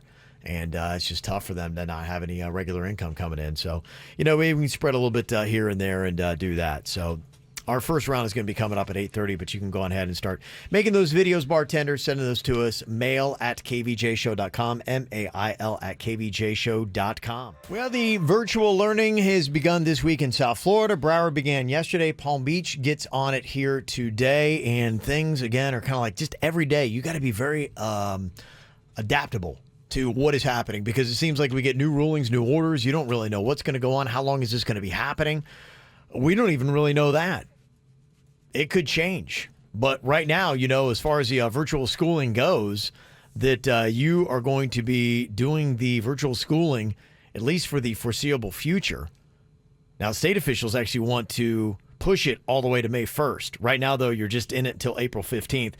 And boy, I know that some of the moms yesterday that were trying it, my wife was telling me that yesterday she saw a social media post one other mom had put up, and she said, so we started the virtual schooling today, and she said there were tears. Oh. From the mom or from the kid, or both? Both. Oh. It has been a struggle for some, yes. And somebody else posted, I saw this, it says, for the record, my 3 children will be repeating this school year. I am not a teacher, and I don't plan on changing my career anytime soon. That's an interesting take right there. Mm-hmm. You at least have to try, though. I mean, it's only day 1. Let's not throw in the towel just yet, right? But I see the dilemma. What if you are a single parent and you are still able to work and you're trying to make money, and then you're trying to do the school thing and you have no one to watch your kids? I can see why you're frustrated or, annoyed. Yeah, almost everybody's got a different dynamic, too. Yes, that's true. So you just don't know. Everybody's got a different story to tell in all of this, and their availability and just how efficient they can be with helping their kids with the virtual schooling. And Jenny is trying to make it work here with multiple kids and different scenarios that are going on here. Now, Jenny, tell me a little bit about what is going on in your environment. What is happening with work and with school going on in your house? Well, first of all, I have to say how grateful I am that my husband and I are both still have our jobs, so I know that is a good thing. Yeah. But he's essential services he's leaving the house every day, so he's getting out, and I'm trying to do my work from home. Mm-hmm. We have 3 kids, and it looks like I can probably, do my work and homeschool the 2 older ones, but we got a 2-year-old, and I'm not going to get anything done with the 2-year-old, so I know I need help. Mm-hmm. And I keep hearing all these stories of how great everyone is helping each other out. I went in on that because that is not my situation. Right. So I reached out to our regular babysitter, to find out if she could just help me out for like a 4-hour window each day would give me a little relief to get my work done. Mm-hmm. And I feel like this girl is just taking advantage of the situation. And she comes back to me and said she'd be available, but that she wants to charge me double what I was paying her before. The Corona charge. I was paying her $15 an hour. Oh my gosh, that's even really high. I know. So I'm all right. So I'm not a great teacher, but I can do math, and I'm like, all right. So 15, that would be $30 an hour for just the 4 hours. That's $120 a day.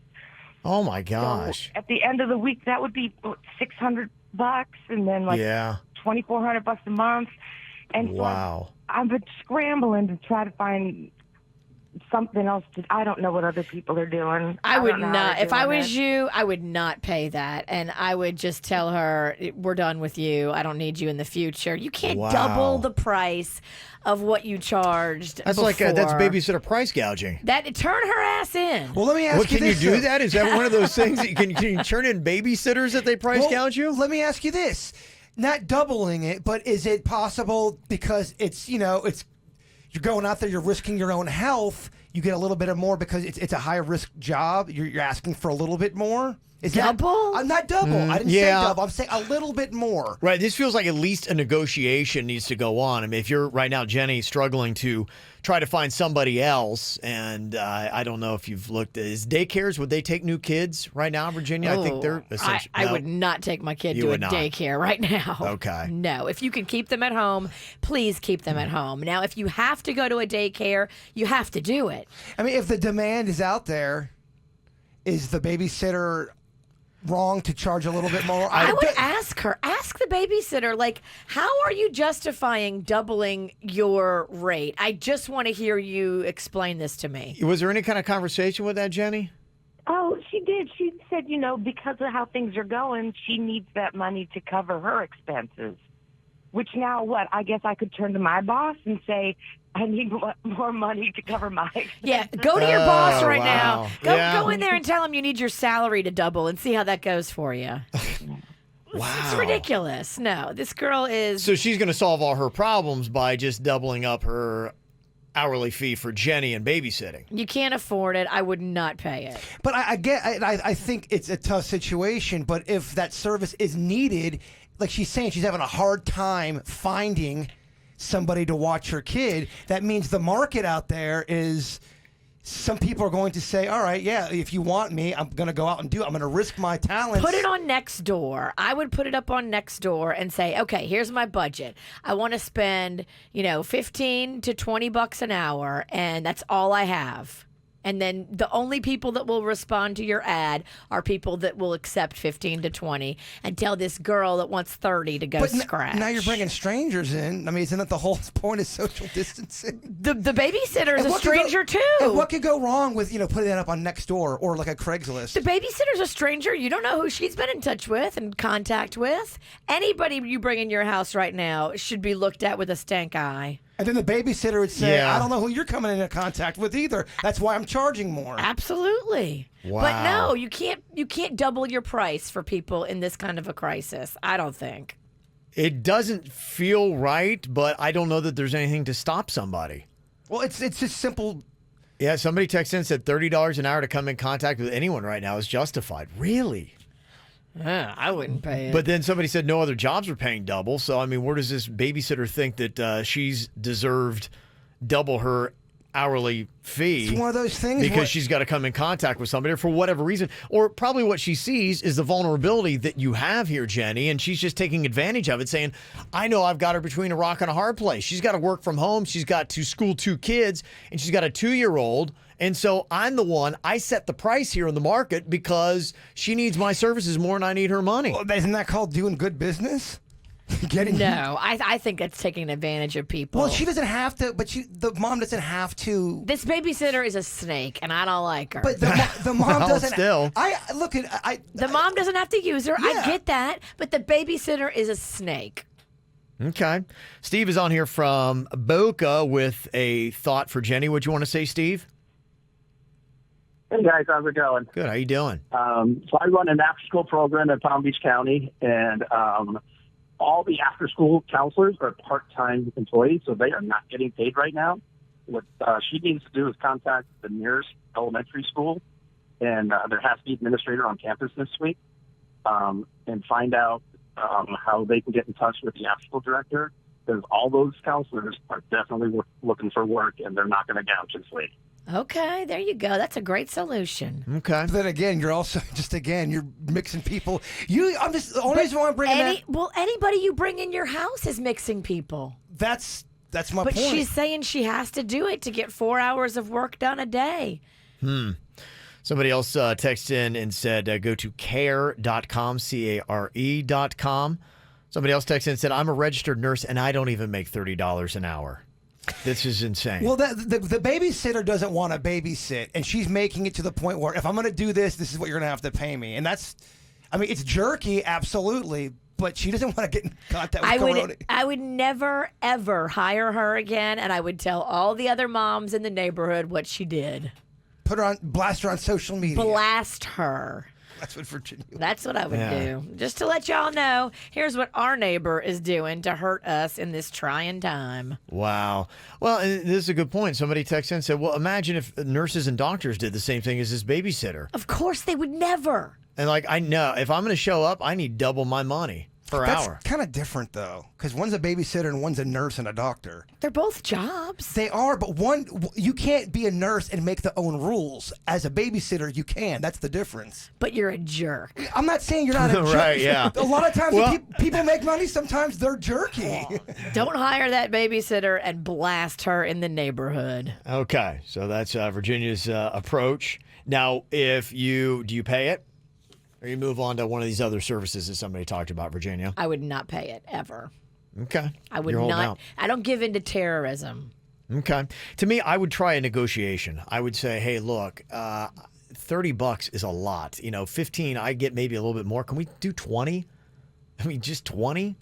No, Kevin, put her on social media, ruin her life. I don't like this girl, and she has no compassion. No. You just can't compare babysitters to doctors and nurses. They're completely different things. Okay. But we are all out here just trying to figure all this out, and now is not the time to double your price on people. Okay. Sorry. All right. Well, there you go. I wonder if anybody else is having that issue and what you're doing. I think it's, again, another one of those examples of where you might just need to seek out friends who are going through similar situations, and maybe you can come up with an agreement to say, hey, I'll watch the kids from this time to that time, and let's try to figure out how to do this virtual learning so we can all try to take care of it. Josh in the chat room's got an interesting way. He goes, sleep with the babysitter's boyfriend, teach her a lesson.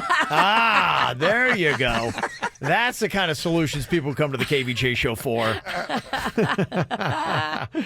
It's KVJ. When and where you want it. Listen to the KVJ show and the After the Show podcast daily, commercial free. Search your smartphone's podcast app to listen for free.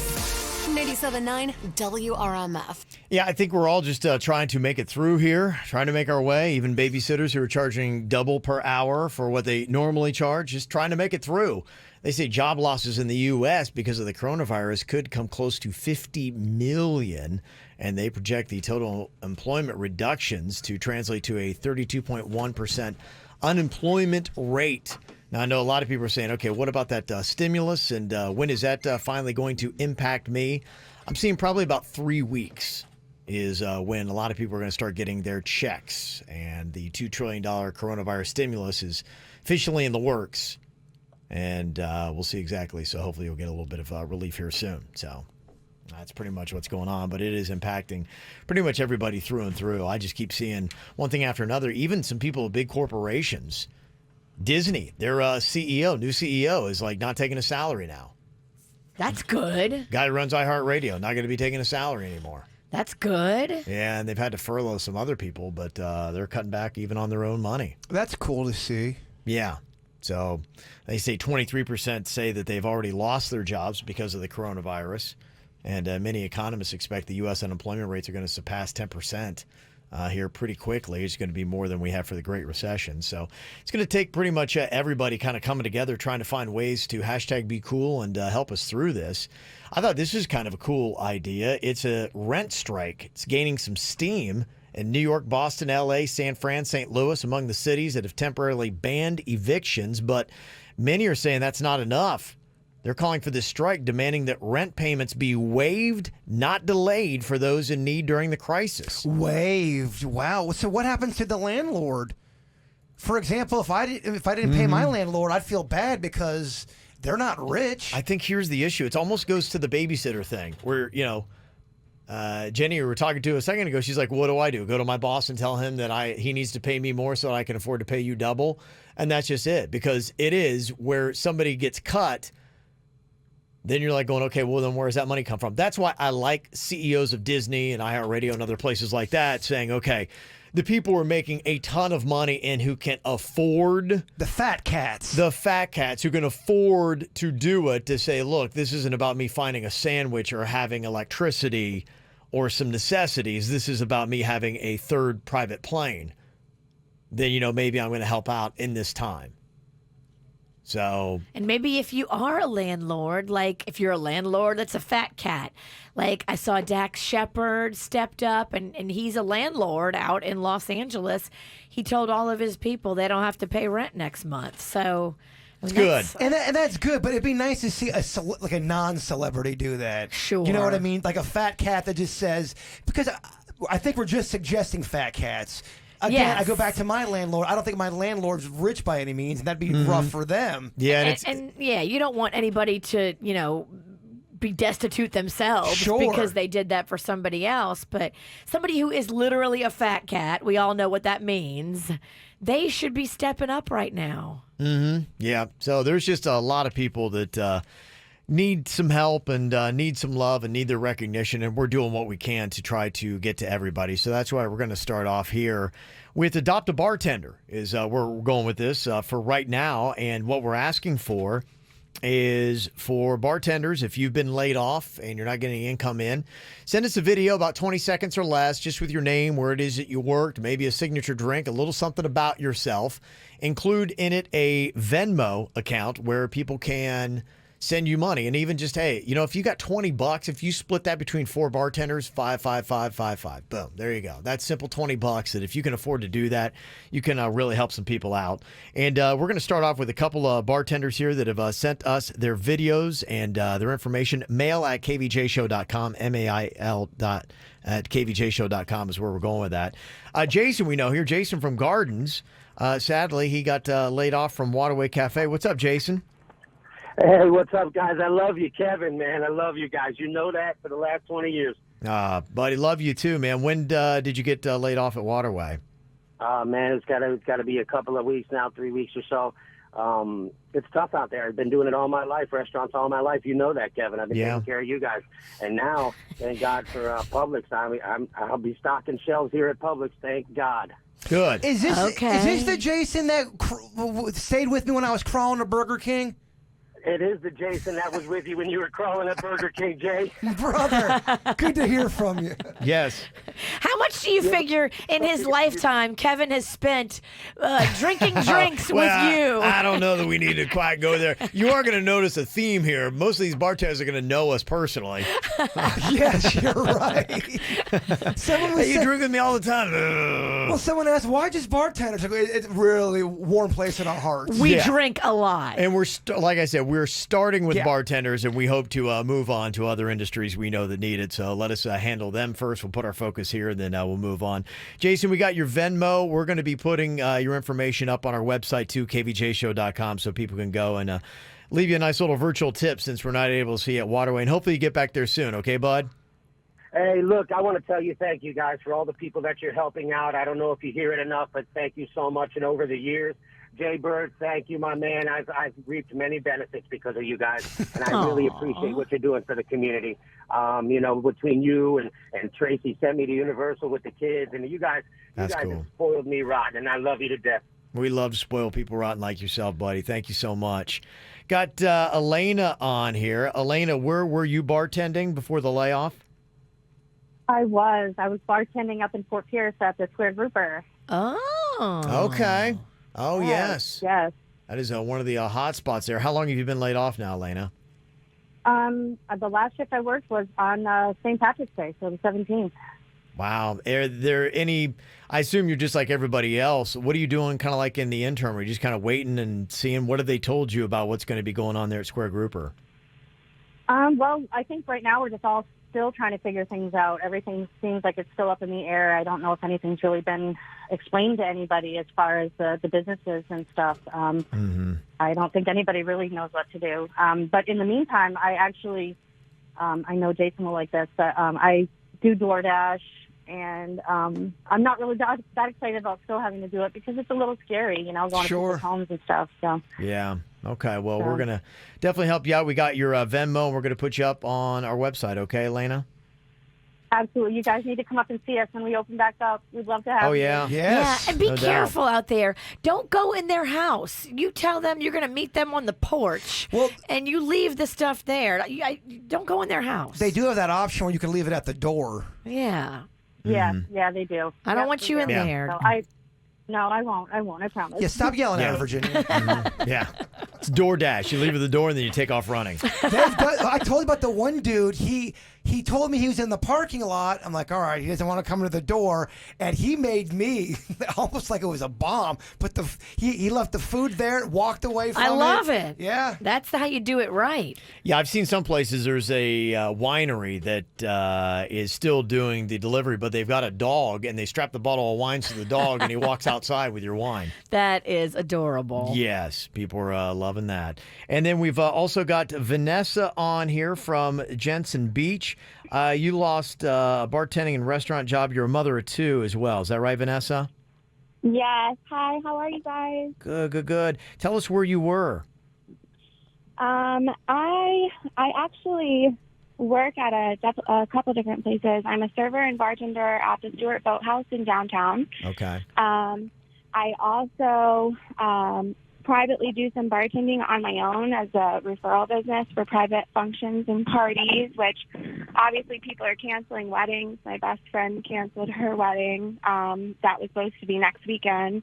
And then I work for Hutchinson Shores in the banquet department too, which I was laid off with furlough for that also. Wow. Okay. Well, we're going to do what we can to try to help you out. We got your Venmo. We're going to post that up on our website at kvjshow.com and hopefully get you some virtual tips. Okay, Vanessa? Thank you so much. You are so welcome. And again, if you're a bartender, server, something like that, go on ahead. We're trying to take care of the bartenders right now. You can send us a video, 20 seconds or less, with your name and where it is that you worked. I mean, that girl's hustling. She had three different jobs, but unfortunately, they're all, bartending and serving. Yeah. That's a hustling girl right there. That is. Yeah, that's kind of the way it is, where, a lot of people are having to try out new things and do something different. And that's just kind of where we are right now. In fact, Jaybird, you were telling me that your niece's friend, I know she had tried a new Instacart job. Oh, man, she got the wrong order, and she brought it to the house, and they yelled at her. It was her first order, and she quit right away. She never did it again. She said her first time doing it was an under an hour experience. They yelled at her. She got the wrong order. Was it her fault or the company? It was her fault. Oh. She's just like, I couldn't do it. I just could not go back. I just could not go back. This man was yelling at me, and I just can't. Oh. Well, the thing about it, though, with the quarantine and the layoffs, many people are going to be taking on new employment in fields where they likely have had no previous experience before. Yeah. And so you may wind up in a field where you're going, oh, my gosh, I hate this. So you may see a lot of people taking on a new job in between something else and quitting really quickly. I think it just went so wrong so quick for her. Poor thing. She wasn't expecting it to go that awful, and it did. I mean, she got the wrong order, and the guy yelled at her terribly. She was there, what, you said maybe under an hour? Yeah, I think she was a delivery person for under an hour. Oh. Is she the quickest to quit? I'm just kind of curious if anybody else has stepped into something. They're like, okay, I can't do this. Well, people are doing different things to try to socialize and still connect. I'm seeing that there are some neighborhoods where they have kind of a set time and they all kind of go out front and they have a cocktail together, like sitting in their driveways. It'd be like 6:15 and they all kind of go out, pull out a chair and have a cocktail and just kind of like look and toast each other from down the way. And, they're still observing social distancing, but they still have a little bit of human connection. You could also FaceTime out there and you could see their face and see their body from a distance. There was some kids on the news that, they've all gone away to college, but now that they're back home at their parents' houses, they meet up at their elementary school, but they stay in their cars. They all pop the back hatch on their cars, and they, sit in the back of their car, and they, form a circle where they're 10 feet apart, but they're just kind of chatting that way. I thought that was cute.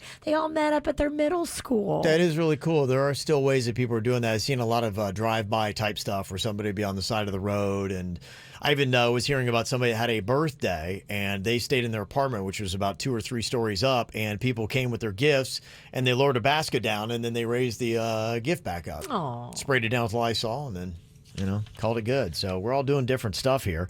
And Linda is on from Delray Beach. Tell us about something that she's doing, the Socially Distanced Supper Club. What is this, Linda? Oh, I'm not doing it. I just got lucky to know about it.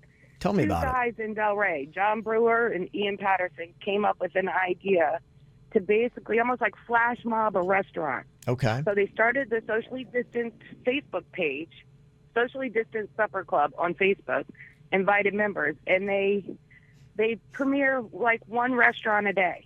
Okay. So on Monday, they pick a restaurant. The restaurant modifies their menu for a pretty good price point, and small menu. Mm-hmm. You go online or you call. You order and pay for your meal then. Okay. And then the restaurants know exactly how much they need. They have the money already to buy the product. They know how many employees they can bring to work in that day to get it out. And then you pick it up like in a day or 2 usually. So you're pre-ordering it. The restaurants can streamline their costs, bring some employees in to get a little pay for the day, and still try to sustain their business. They've only had it a couple weeks, and I think they're getting close to 3,000 members. And the restaurant that did dinner last night did over 200 orders in a day. Nice. Wow. Whoa, how about that? Brilliant guys. Yeah. Brilliant guys to come up with this. Yeah. I think someone picked it up, the concept, and I started one for the Boca Deerfield area, and I think someone else is starting one in Fort Lauderdale. Oh, that is really it's cool. It's an open page. Okay. Yeah. And go in, check it out, and if you can start one in your area and start trying to keep your little local restaurants open and some paychecks going to some people. I love that. That is very cool. Yeah, that is. So it's called what again? It's so hard for me to say. Social Distance Supper Club. Okay, Social Distance Supper Club. Okay. Very Long cool. name, but a beautiful mission. Yeah, they've been super successful. These restaurants are unbelievably, thank you. They're getting hundreds of orders now. Great. When it's their day, and they get to bring some of their employees in so they can make a little bit of money. And that's most of great. them are getting tipped. Mm-hmm. And the restaurants are like pooling the tips and splitting it between all the employees, whether they were there working or not. That's Good. beautiful. Oh, I'd love to hear that. Yeah. Mm-hmm. Very cool. Well, that's great. Yeah, because my wife was just telling me last night that El Camino had to shut down. Both locations, the one in Delray and then the one on Los Olas in Fort Lauderdale. And that's one of our favorite places to go just during, while what's going on right now. But apparently they weren't making enough doing the carry out. Oh. And, they're really kind of, they've got a great atmosphere. And so that's really what they thrived on. The food's fantastic too, but that'd be great. Social Distance Supper Club. I love concepts like that. Yeah, thank you for tipping us off about it. Mm-hmm. There's another thing that's going on. It's called the Virtual Pub. Kind of a little bit of a different thing. Still a Facebook group. There's a woman who used to run a bar in England that started this Facebook page. And the Virtual Pub hosts quiz night, comedy shows, and live music. And about 15,000 people from all over the world have signed up.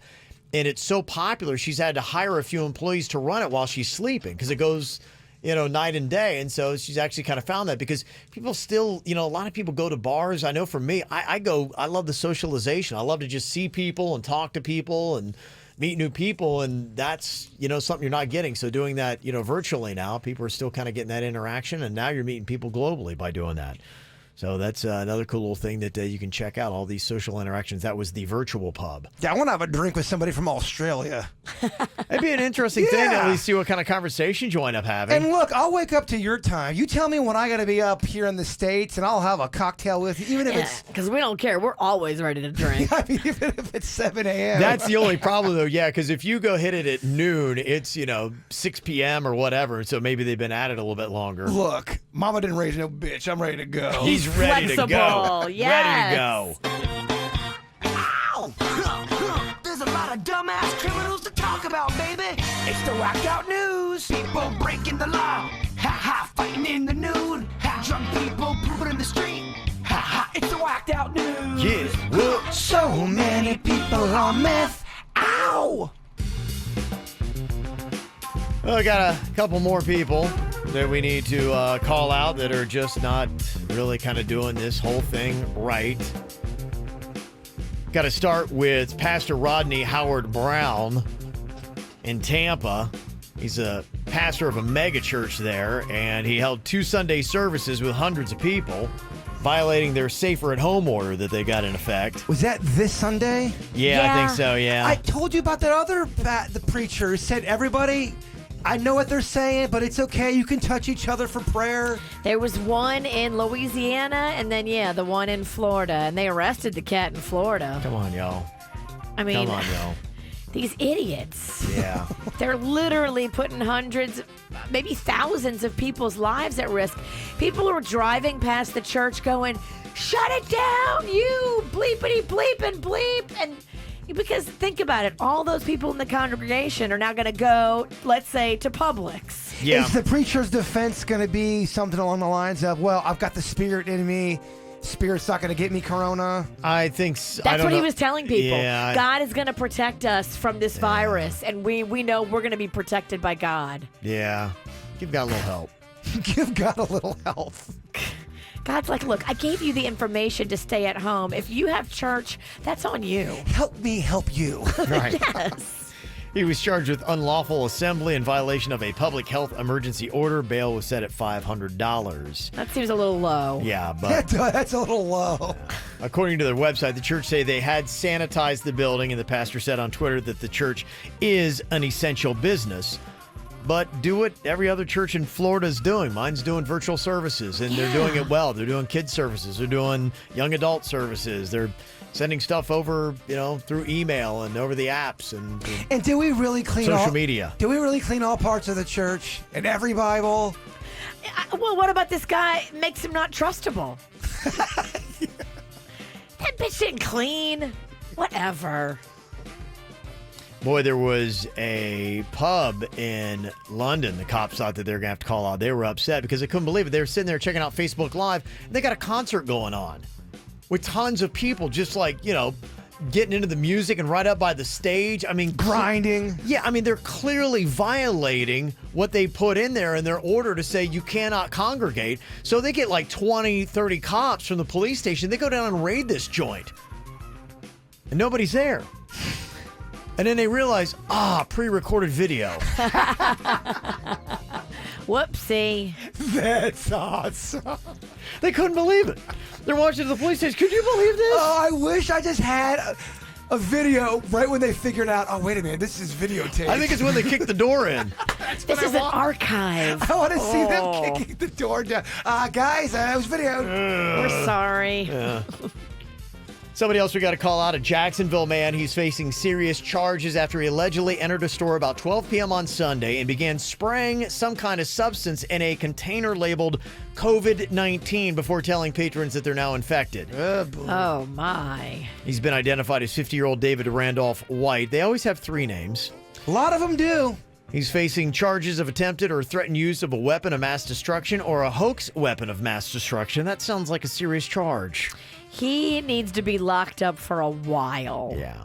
The business says the affected area was cleaned and sanitized. They need to lock him up with Harvey Weinstein, who apparently has the coronavirus. Because if you're going to joke about it, maybe you should take a ride with it. Experience it, yeah. See what it's like.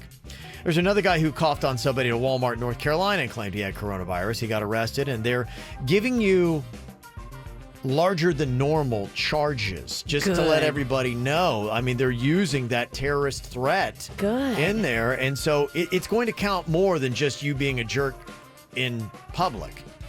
So normally when you do something like that that's jerky, it's not nearly as bad as what these charges are going to be. They ain't messing around right now. No, they're not. No. So stop it. Stop being idiots.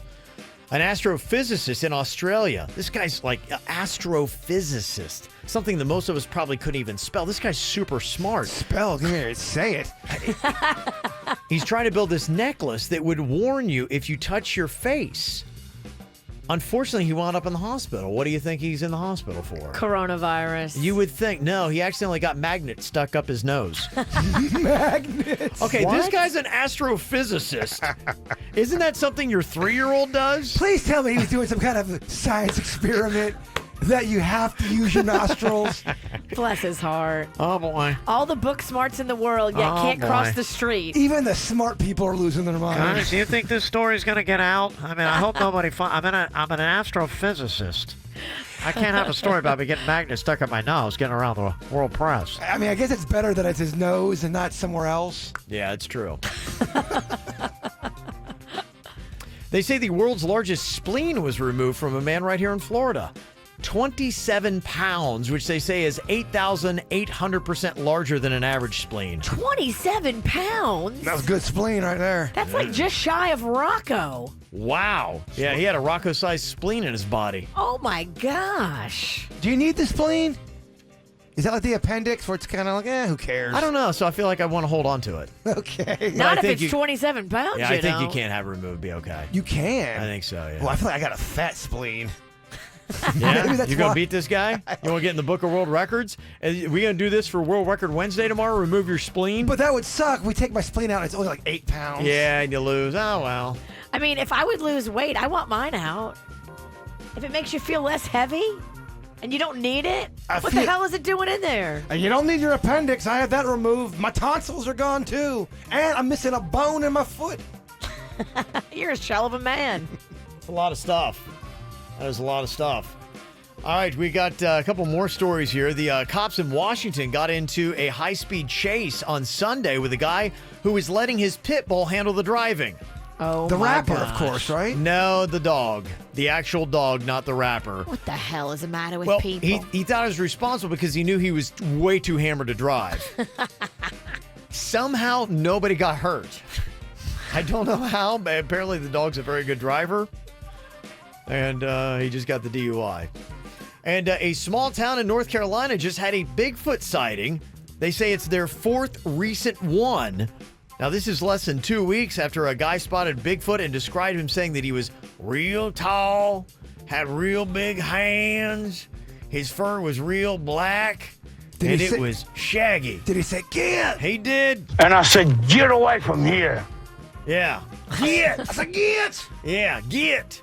That's what he said. Yeah, there's people got a lot of time on their hands right now. Yeah. They're, the sightings picked up, the last 2 weeks? Interesting. Well, I thought Bigfoot was all about social distancing. Usually Why is he is. coming out now? During the quarantining? Because people are drunk. Well, because they're all bored. Hey, man, let's make a Bigfoot video. Get. This is 97.9 WRMF Palm Beach. Just really kind of interesting to see how we're socially adapting and still trying to have a little bit of, interaction even from a distance. The drive-by stuff is kind of big. Somebody texted in and said, yeah, they did a drive-by funeral for somebody in my hometown to celebrate her life. That's kind of an interesting way to do it. I've seen those kind of things happening. I've seen people drive by their grandparents or someone that they can't go visit and do a little birthday song driving by while they're out on the porch. I love that. Yeah, that's also some of the really cool stuff that you're seeing people doing out there. Somebody said that, yes, it was a little girl's birthday in my girl's class, and the whole class formed a parade. And she stood outside her house, and we would sing happy birthday to her when we passed by. I mean, that's a cool moment. To happen as a kid, you get a parade. That's I would have crapped myself. Very cool. Yeah. Somebody, and if you crap yourself, it's a good thing you maintain social distancing. I meant just, figure of speech. You have to go inside, clean yourself up. The parade has to stop. I just would have been so happy. I was like, oh my gosh, a parade for me? Everybody in the parade will hear about it, As too. your friends are driving by, be like, do you smell something? Blame it on the horse. You don't have a horse. Well, usually there's horses in parades. The joke works if there was a horse in a parade. Somebody said Jupiter Farms is huge on that. Horses there. Okay. They have joined the Heart Hunters, where kids or adults decorate giant hearts and place them outside to support first responders, nurses, doctors, etc. Beautiful. Then your kids ride/walk or bike around and search for the hearts. there has to be over 100 out here already. Really cool thing to do. There's a group on Facebook, Heart Hunters, that you can check out. And I posted this up on my social media. It was really cool that there's somebody keeps going out and they're doing sidewalk chalk art. And they're really good artists. I saw that. They have one that says, see the beauty in the hearts of others, then help them discover it. That is one. And you can see the artistry in that. Ooh, I kind of want to get involved in a little bit of that. Where can I get that kind of chalk at? You can order anything online. Amazon.com. But if let's just say I was happened to be at the market where I had to go for food. They might have chalk at Publix. That looks like something that's just my game. They definitely have chalk at Walmart. Did that seem fun? Yeah. You want to come over to a little chalk party? I was talking to Denny's. Got silence. Another one I saw said, if you want to see sunshine, you have to weather the storm. Oh, look at that. And there's a big old sun there that somebody drew on the sidewalk of my neighborhood. That's beautiful. Yeah, I've heard a lot of people are doing that. Oh, man. I'm going to be a hack. No, you can do it. I think a lot of people are. Nothing wrong with it. Yeah. I agree. If the sidewalk hasn't yet to be scribbled on, do it. You'll make people happy. I could do it on my patio. No one will see it. Well, if I take pictures, they will? The point is doing it where people are going to walk and find it. Okay, first of all, you don't have to over the microphone. I thought the whole point of all this talking was showing things you can do online as well. A picture would be fine. I'll get thrown out by my HOA if I do it in my parking lot. I can't do it in my parking lot. You can do it on the sidewalk. All right. Yeah. All right, I'll do it on the sidewalk. That won't look weird. Yeah, well, I mean, they're doing it all over the place. Yeah, in our that's what area. people are doing. They're doing it in front of their house, though. No, this is like on the regular sidewalk. We were out taking a walk yesterday. All right, then I'm taking it to the sidewalk then. Now, will you come to my chalk party? Probably not. I was talking to Denny's again. And somebody sent us a photo. It was really cute. It was a couple that was sitting in a parking spot with chairs having dinner on a Taco Bell parking lot in Port St. Lucie. Glenn from the Pizzle sent that to us. Oh, that's cute. Yeah, it was really kind of cute that they were doing that. That's how they're going out to eat. Yeah. Oh. I also love this, too. There is a new trend where people drive to hospitals at night and flash their headlights to support healthcare workers. It's kind of a cool thing, huh? At night? As long as you're not driving on I-95. They drive to the hospital at night, and then they flash their headlights to support healthcare workers. I assume they're parking in the parking lot, and then if you look out the window, you see a lot of people out there flashing their lights, saying that they're there in support of what you're doing. Okay, now I get it. I was confused. Okay, so maybe I was confused about the chalk, so step off. It's really getting difficult in here. Yeah, everybody's wound a little tight, Kevin, and well, it's not going to get any better. You still got 45 minutes of She this. just shaved me for not understanding the chalk concept. Remember she did the whole in the microphone?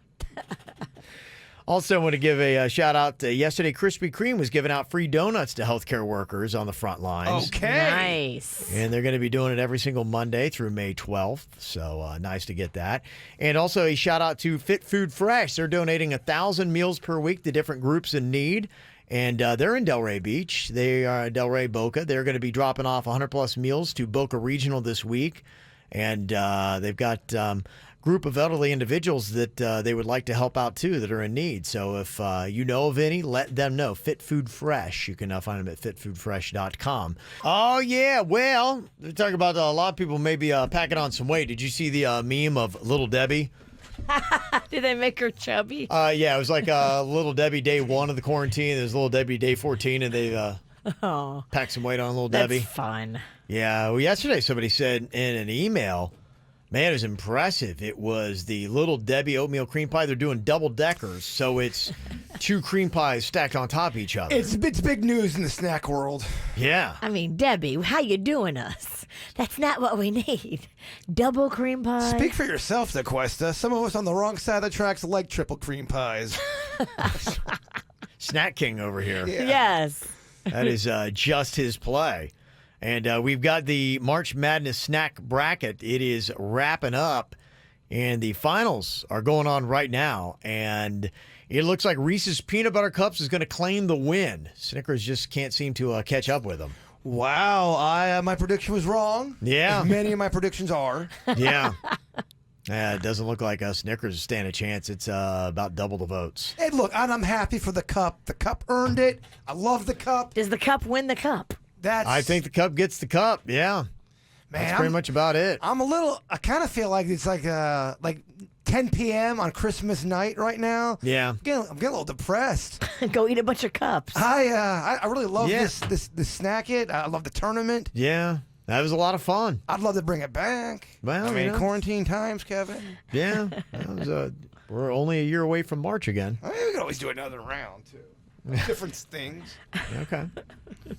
There's a couple other things to check out there. Doritos was in the Final Four, and just in time, they've come out with a new Dorito flavor. PepsiCo, I guess, owns them, and they just came up with Mountain Dew flavored Doritos. There was that big Mountain Dew Dorito cake that was popular for a while. Yeah. Doritos? Yeah, Dorito. You can do the sweet and salty with Doritos. Okay. Yeah, they say that the Mountain Dew flavored Doritos, according to one person who tried them, said that they taste like, quote, citrus lime detergent. Okay. I Sounds don't delicious. think that's what they were going for. I can also see that being really gross too.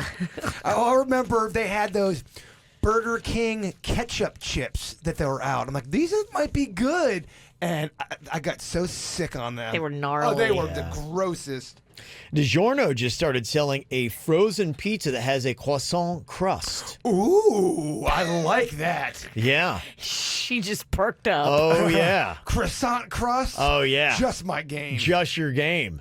Well, it's brand new, so no guarantee you're going to be able to find it in stock anywhere, but it is out. Keep your peepers out for that. I do that sometimes. When I'll make my homemade pizza with the croissant crust, extra sauce, extra cheese. Bam! It's real good. Yeah. I hate when I say Look at you. You're leading the way. He is. He's so excited. I feel like we had to talk about food. I did see something fun, because people now are kind of going through their pantries and looking at stuff and saying, oh, why don't we do this and trying that. Put this with that. Yes. Yeah, there's a lot of experiments that are kind of going on now as you're home and trying to figure out some little recipes. Me and Denny should do that. Make a little experimental video. Yeah. What are you talking about? For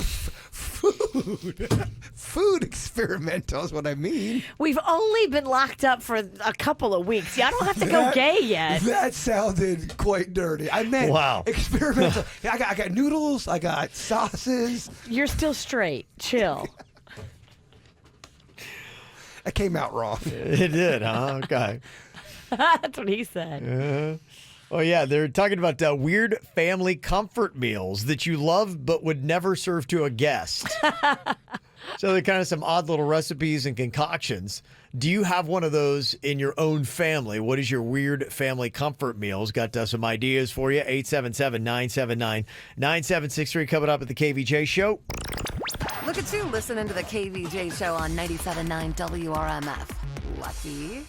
Have you made anything that's a little bit off the usual path since we've been doing these self-quarantining and you've been staying home, Virginia? You said you've been cooking. Have you been cooking more, or you still cooking the same that you used to always cook? Way more. Way more? Way more. Okay. Me too. Tons more. I've been cooking a lot too. I've been making a lot of spaghetti burritos.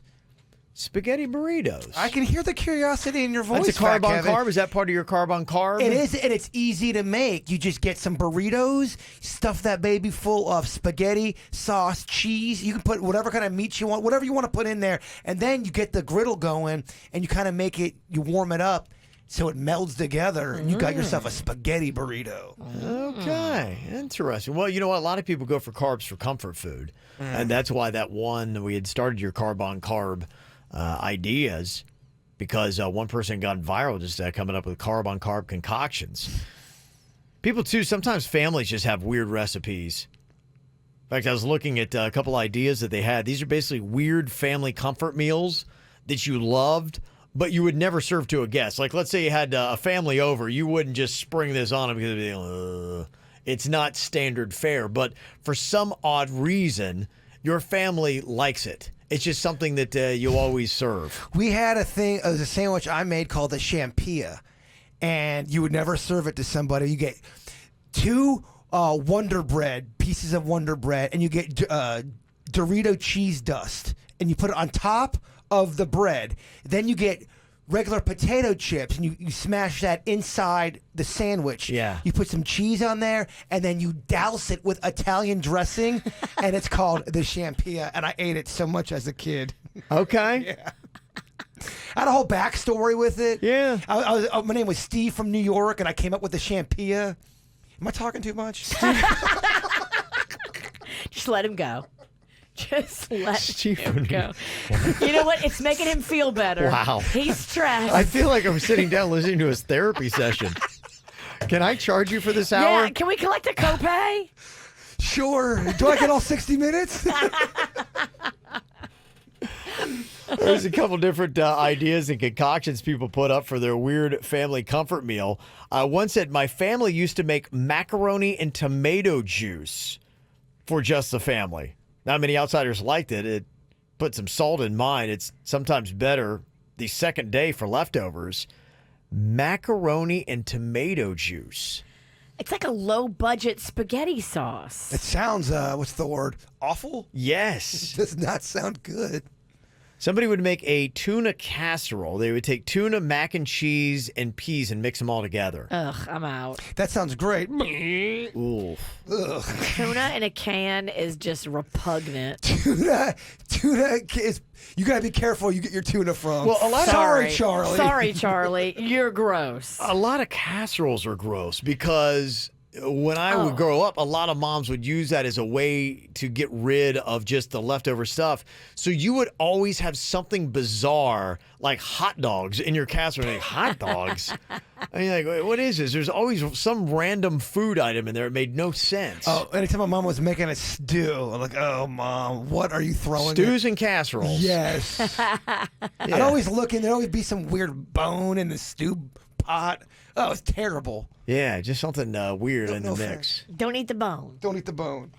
Somebody else said tater tots covered in chili and chopped up hot dogs with a gorgeous layer of melted cheddar. Now that sounds great, but Take would out that the be hot too? dog. Yeah, take out the hot dog. It's not as weird. I wouldn't. I mean, if somebody served that to a family coming over, would you be like, what is this? It's weird. It's not weird. You're talking to the biggest snack snob. Terrible snatitude. I am a snack snob. I do have a snackitude. Okay. How do you say it? Snackitude. Snackitude. I said it wrong the first time, too. Snatitude. Another weird family comfort meal that you love but would never serve to a guest: tomato soup with American cheese melted in it and poured over toast. Ooh, I love it. Yeah. Feeling That's that like one? a grilled cheese with tomato soup combo, which goes really well. I think the only thing that's unique is, they're pouring it over the toast, basically. It's almost like kind of everything together, but it's just in a different form. It's kind of like stewed tomatoes. You ever have that, which is pretty gnarly, too? My dad loved a stewed tomato. I feel like that's an old person Stewed tomatoes meal. are so gnarly. So gross. My dad's like, oh, stewed tomato over toast. I'm like, Dad. My mom would always do. You ever had chipped beef Oh. over toast? And it was that really dark brown bread? That's terrible, Oh, Kevin. Fat Kevin, I'm so sorry. So yeah, Fat Kevin hated it. Hated it.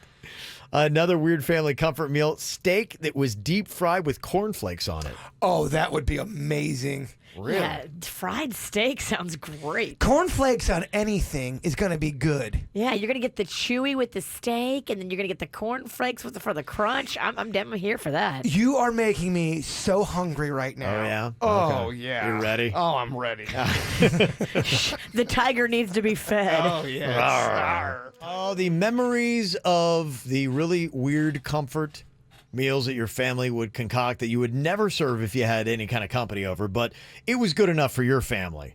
Another term I'm saying in the chat room a lot. Remember goulash? Goulash, a good goulash. Yes. Isn't that just a mixture of whatever's in the fridge? Yeah, goulash. Mm-hmm. Yeah, a lot of people throwing out some stuff that's kind of interesting, not just goulashes. Did y'all's mom ever make beef stroganoff? Oh, yeah. That was a big thing in the 70s and 80s, like beef stroganoff. I feel like that was big, and I also feel like things of like a Sloppy Joe or a Manwich was big back in the Sloppy day. Joe. No one's talking Sloppy Joes anymore. You're right. Kind of went out. You get me really excited. I am very excited to go back to my kitchen today and just kind of see what the hell I'm gonna make. Just gonna whoop some stuff up. I want to make a brand new concoction. Do it, Bay. Do it and video it. All right. Don't. I will. A lot of interesting ideas people are kicking out about the weird family comfort meals they had. Someone had mac and cheese mixed with ground beef and baked beans. It was my brother's favorite. That'd be delicious. Yeah. My dad would eat cornbread and buttermilk in a glass with pepper. Ugh. In the chat room, Mrs. O'Malley said my dad would boil milk and eat it over buttered toast. What? And Kano Nueva York said a Puerto Rican dish is corned beef hash with French fries and white rice. I learned this from a baseball coach, and it actually tastes pretty good. Take a Mountain Dew or a soda and put real salty nuts in it. And let the salty Whose? That's the salty nuts. His? No, just, well... Wasn't bad except for the hairs you get in your teeth. It's really good. It's living in that sweet, salty world. Yeah. Yeah. Salty? All right, I'll shut up. Rachel Lee said we made macaroni with canned corned beef with cheese. That canned corned beef, Rachel, you're losing me with that. Macaroni with hot dogs and baked beans with hot dogs. I think they put hot dogs in everything in the 80s. But just don't cook them hot dogs in the microwave because they will split open like a butt. It'll be... split, all right. Somebody else said spaghetti with meat sauce and diced bananas. What? I don't know, man. Oh, my gosh. Although a banana sauce could be... I bet you could make a good banana sauce, Virginia. Mags made a banana cream pie last night. It was delicious. Could Mags make a banana sauce? Absolutely. Could it be ready here by tomorrow? What else are we doing? I'll put her on it. Well, Okay. she's doing virtual school, but, I mean, it's only 8 hours. No big deal.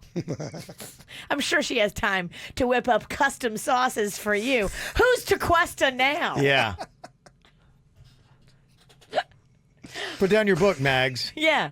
Time to go cook for Jaybird. No. Stop your studies. You got to admit, the banana sauce sounds amazing. It does sound good. What if it was like a banana caramel sauce? Oh, mama. I can make you that. It's the first time I ever wanted to keep talking. So he said sliced hot dogs and sauerkraut, mashed potatoes, and peas with brown and serve rolls, my annual birthday dinner. I mean, that sounds like an Irish feast, right? Are they stuffing that in the sandwich? Are they making like a Thanksgiving Day sandwich? I have no idea. Text us back. He needs more details. Somebody else did fried corn tortillas and scrambled eggs, or pork chops with over easy eggs with refried beans, and we use flour tortillas. Yeah, that's all good. That actually sounds like pretty standard fare. That's a lot of the stuff my wife's Mexican family would eat, those kind of concoctions. You know, I'm going to throw at you. Try this one at home. Peanut butter and jelly, but shove tater tots in the middle of it with cheese. I mean, talking about a cliffhanger. I know. I was like, yes. Yes. Tater tots, and then grill it like a grilled cheese with cheese in there. A tot, cheese, strawberry, and peanut butter. Grill that baby up. That is a fine sandwich. Huh. Would you try it? I would try it. It's really salty and sweet. I would do hash browns, not tots, but that's just me. I'm not hating on you for getting hashy with it. Somebody said I'm Mexican and my mom used to make fried chunks of Spam and tomato sauce with canned corn, and you eat it with flour tortillas. So good. I'd be so bummed out. It's not your thing. Spam is so gnarly to me, man. Once you've seen the gel on the Spam, I'm out. I've seen the gel. I can't eat it. Yeah, I can't eat it, man. How about spaghetti with meat sauce and cottage cheese? That's somebody's weird family comfort food. Block them. Spaghetti with meat sauce and cottage cheese. Okay, my mom, who granted is not Italian, she would make a lasagna and use ricotta or ricotta, mozzarella, but she would also use cottage cheese in the lasagna. Cottage cheese is one of my, I mean, hate isn't even the word. I love it. Cottage cheese isn't real cheese. I love it with the fresh berry. Yeah, I think you're in the low percentage. Really? I think people. Do you like cottage cheese? I don't love it. No. Yeah, it looks like pelican poop. Thanks for ruining cottage cheese. Good. I'm glad I did. Yeah, I would not say I love it. Somebody sent me the Rotten Tomatoes score for Ozark season 3. that just came out on Friday, and it is the tomato meter's got it at 95%. The audience score is 92%. Okay, I like to see that. That's pretty good rating, right? It's when I see the critics at 98% and then the audience is at 30%. There's an agenda there, Virginia. Aside from my wife, the Mexican Queen, I don't know many people that really were like lukewarm on it or didn't like it. Look, I didn't hate season 2 by any Yeah. means. Someone sent me an email the other day. How can you hate season 2? You don't know about entertainment. I'm like, all right, dude. And you're ugly. Yeah. I got awfully personal. It's a good show. Yeah, it's, and I think season 1 is amazing of Ozark. It's kind of like if you like a darker, it's Mexican cartel based.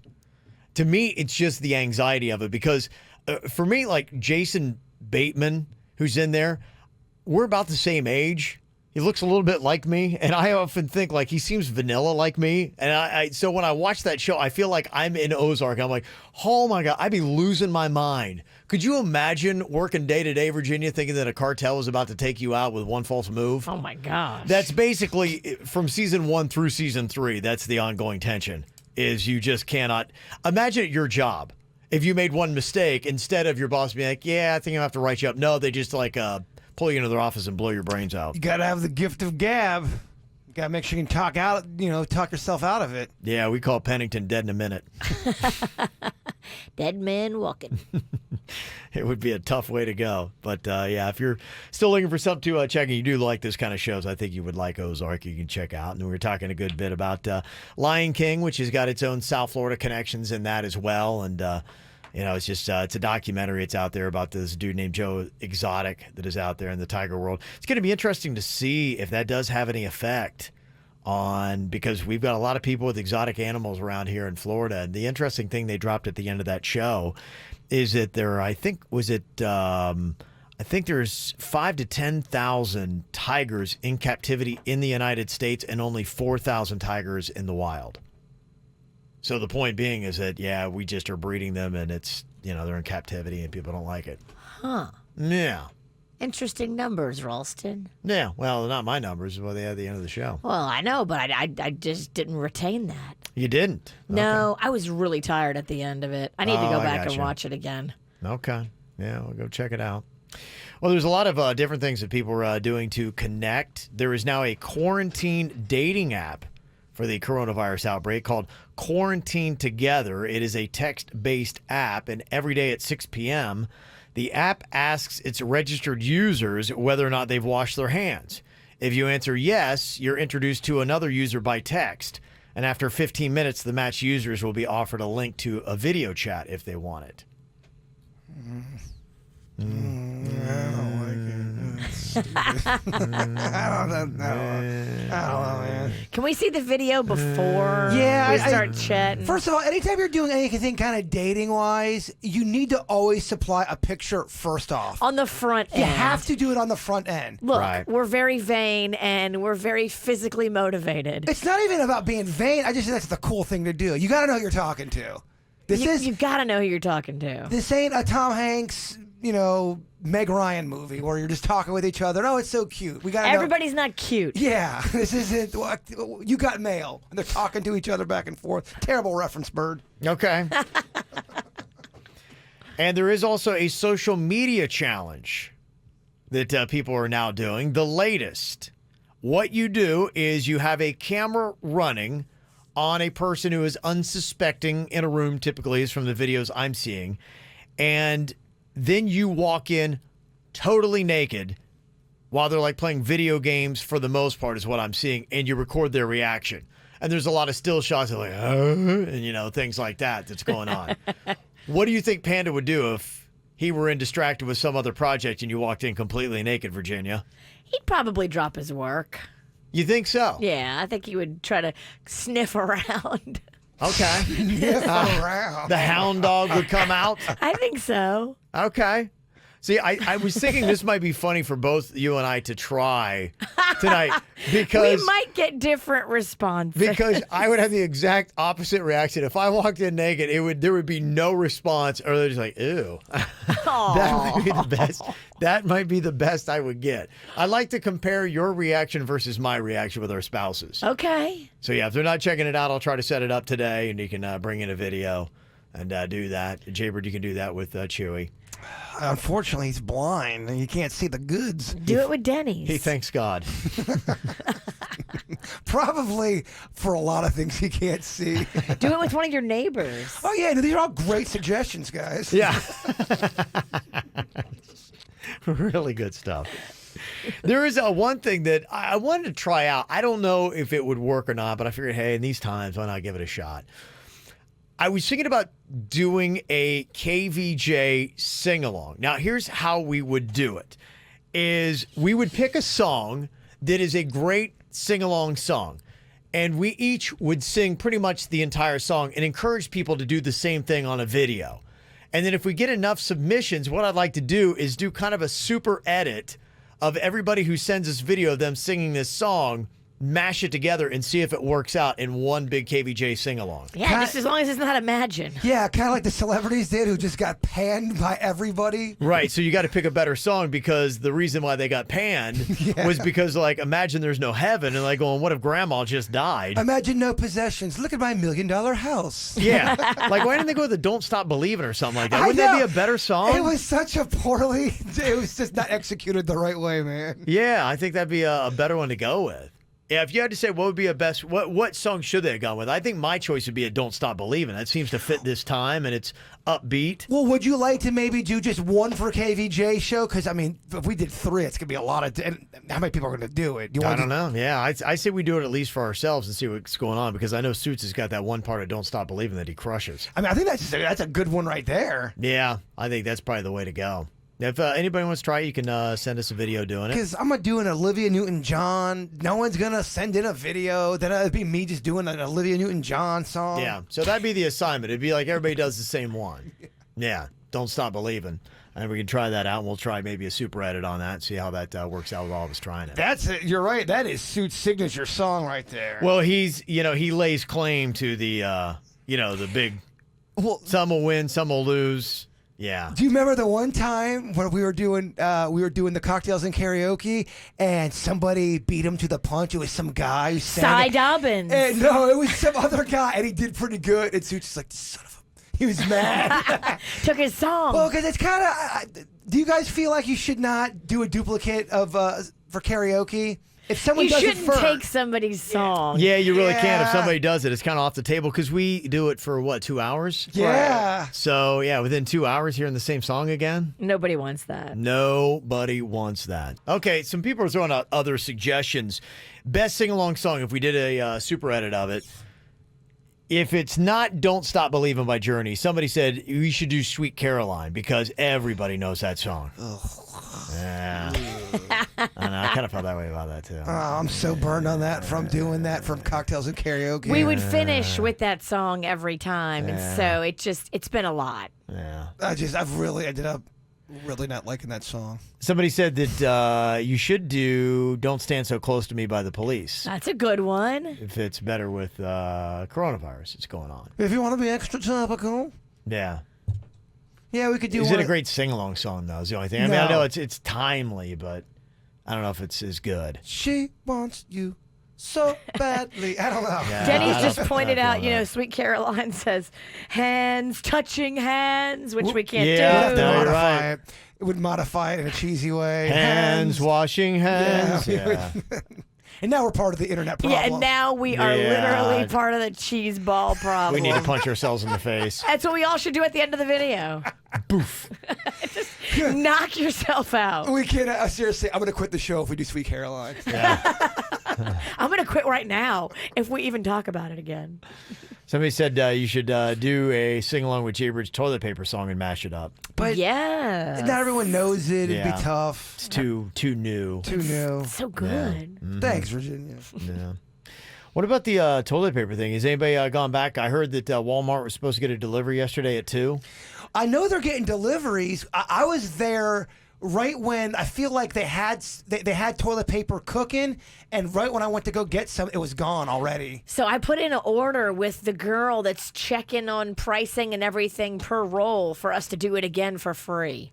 Yeah, if the demand is still there, I couldn't even believe yesterday. The reason why we did it was because Jaybird couldn't find any toilet paper at Walmart over the weekend, but I can't imagine that people still are not finding toilet paper anywhere. Well, what's happening is the situation I was in. Some people would give me a roll here, 2 rolls there. I was living on rolls like I live on a delivery meal thing. Every day was a different day.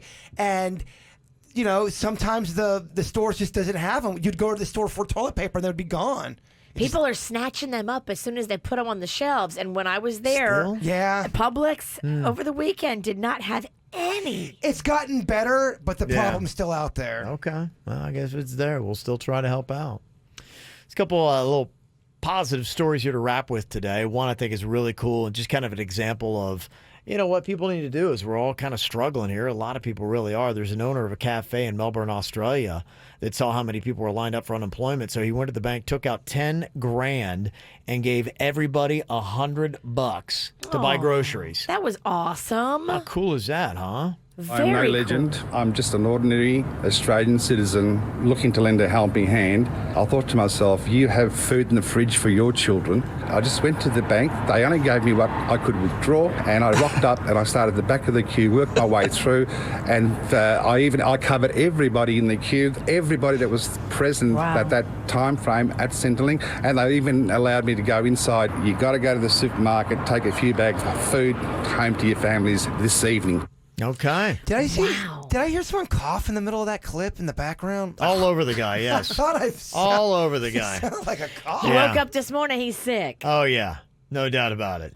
Yeah, you got to watch that coughing out there. What a nice guy. I mean, the people in the unemployment line, obviously, they're the ones hardest hit, and that's how you figure that out. What a smart guy. Australia, man. I want to have a drink with an Australian. That's the guy you need to try to look up. See if you can meet up with him. Do we ever get any Australian listeners from emails? Nope. Okay. No worries, mate. Never. Nope, not one. You shut down the show. That's all right. Hey, my first won't be my last.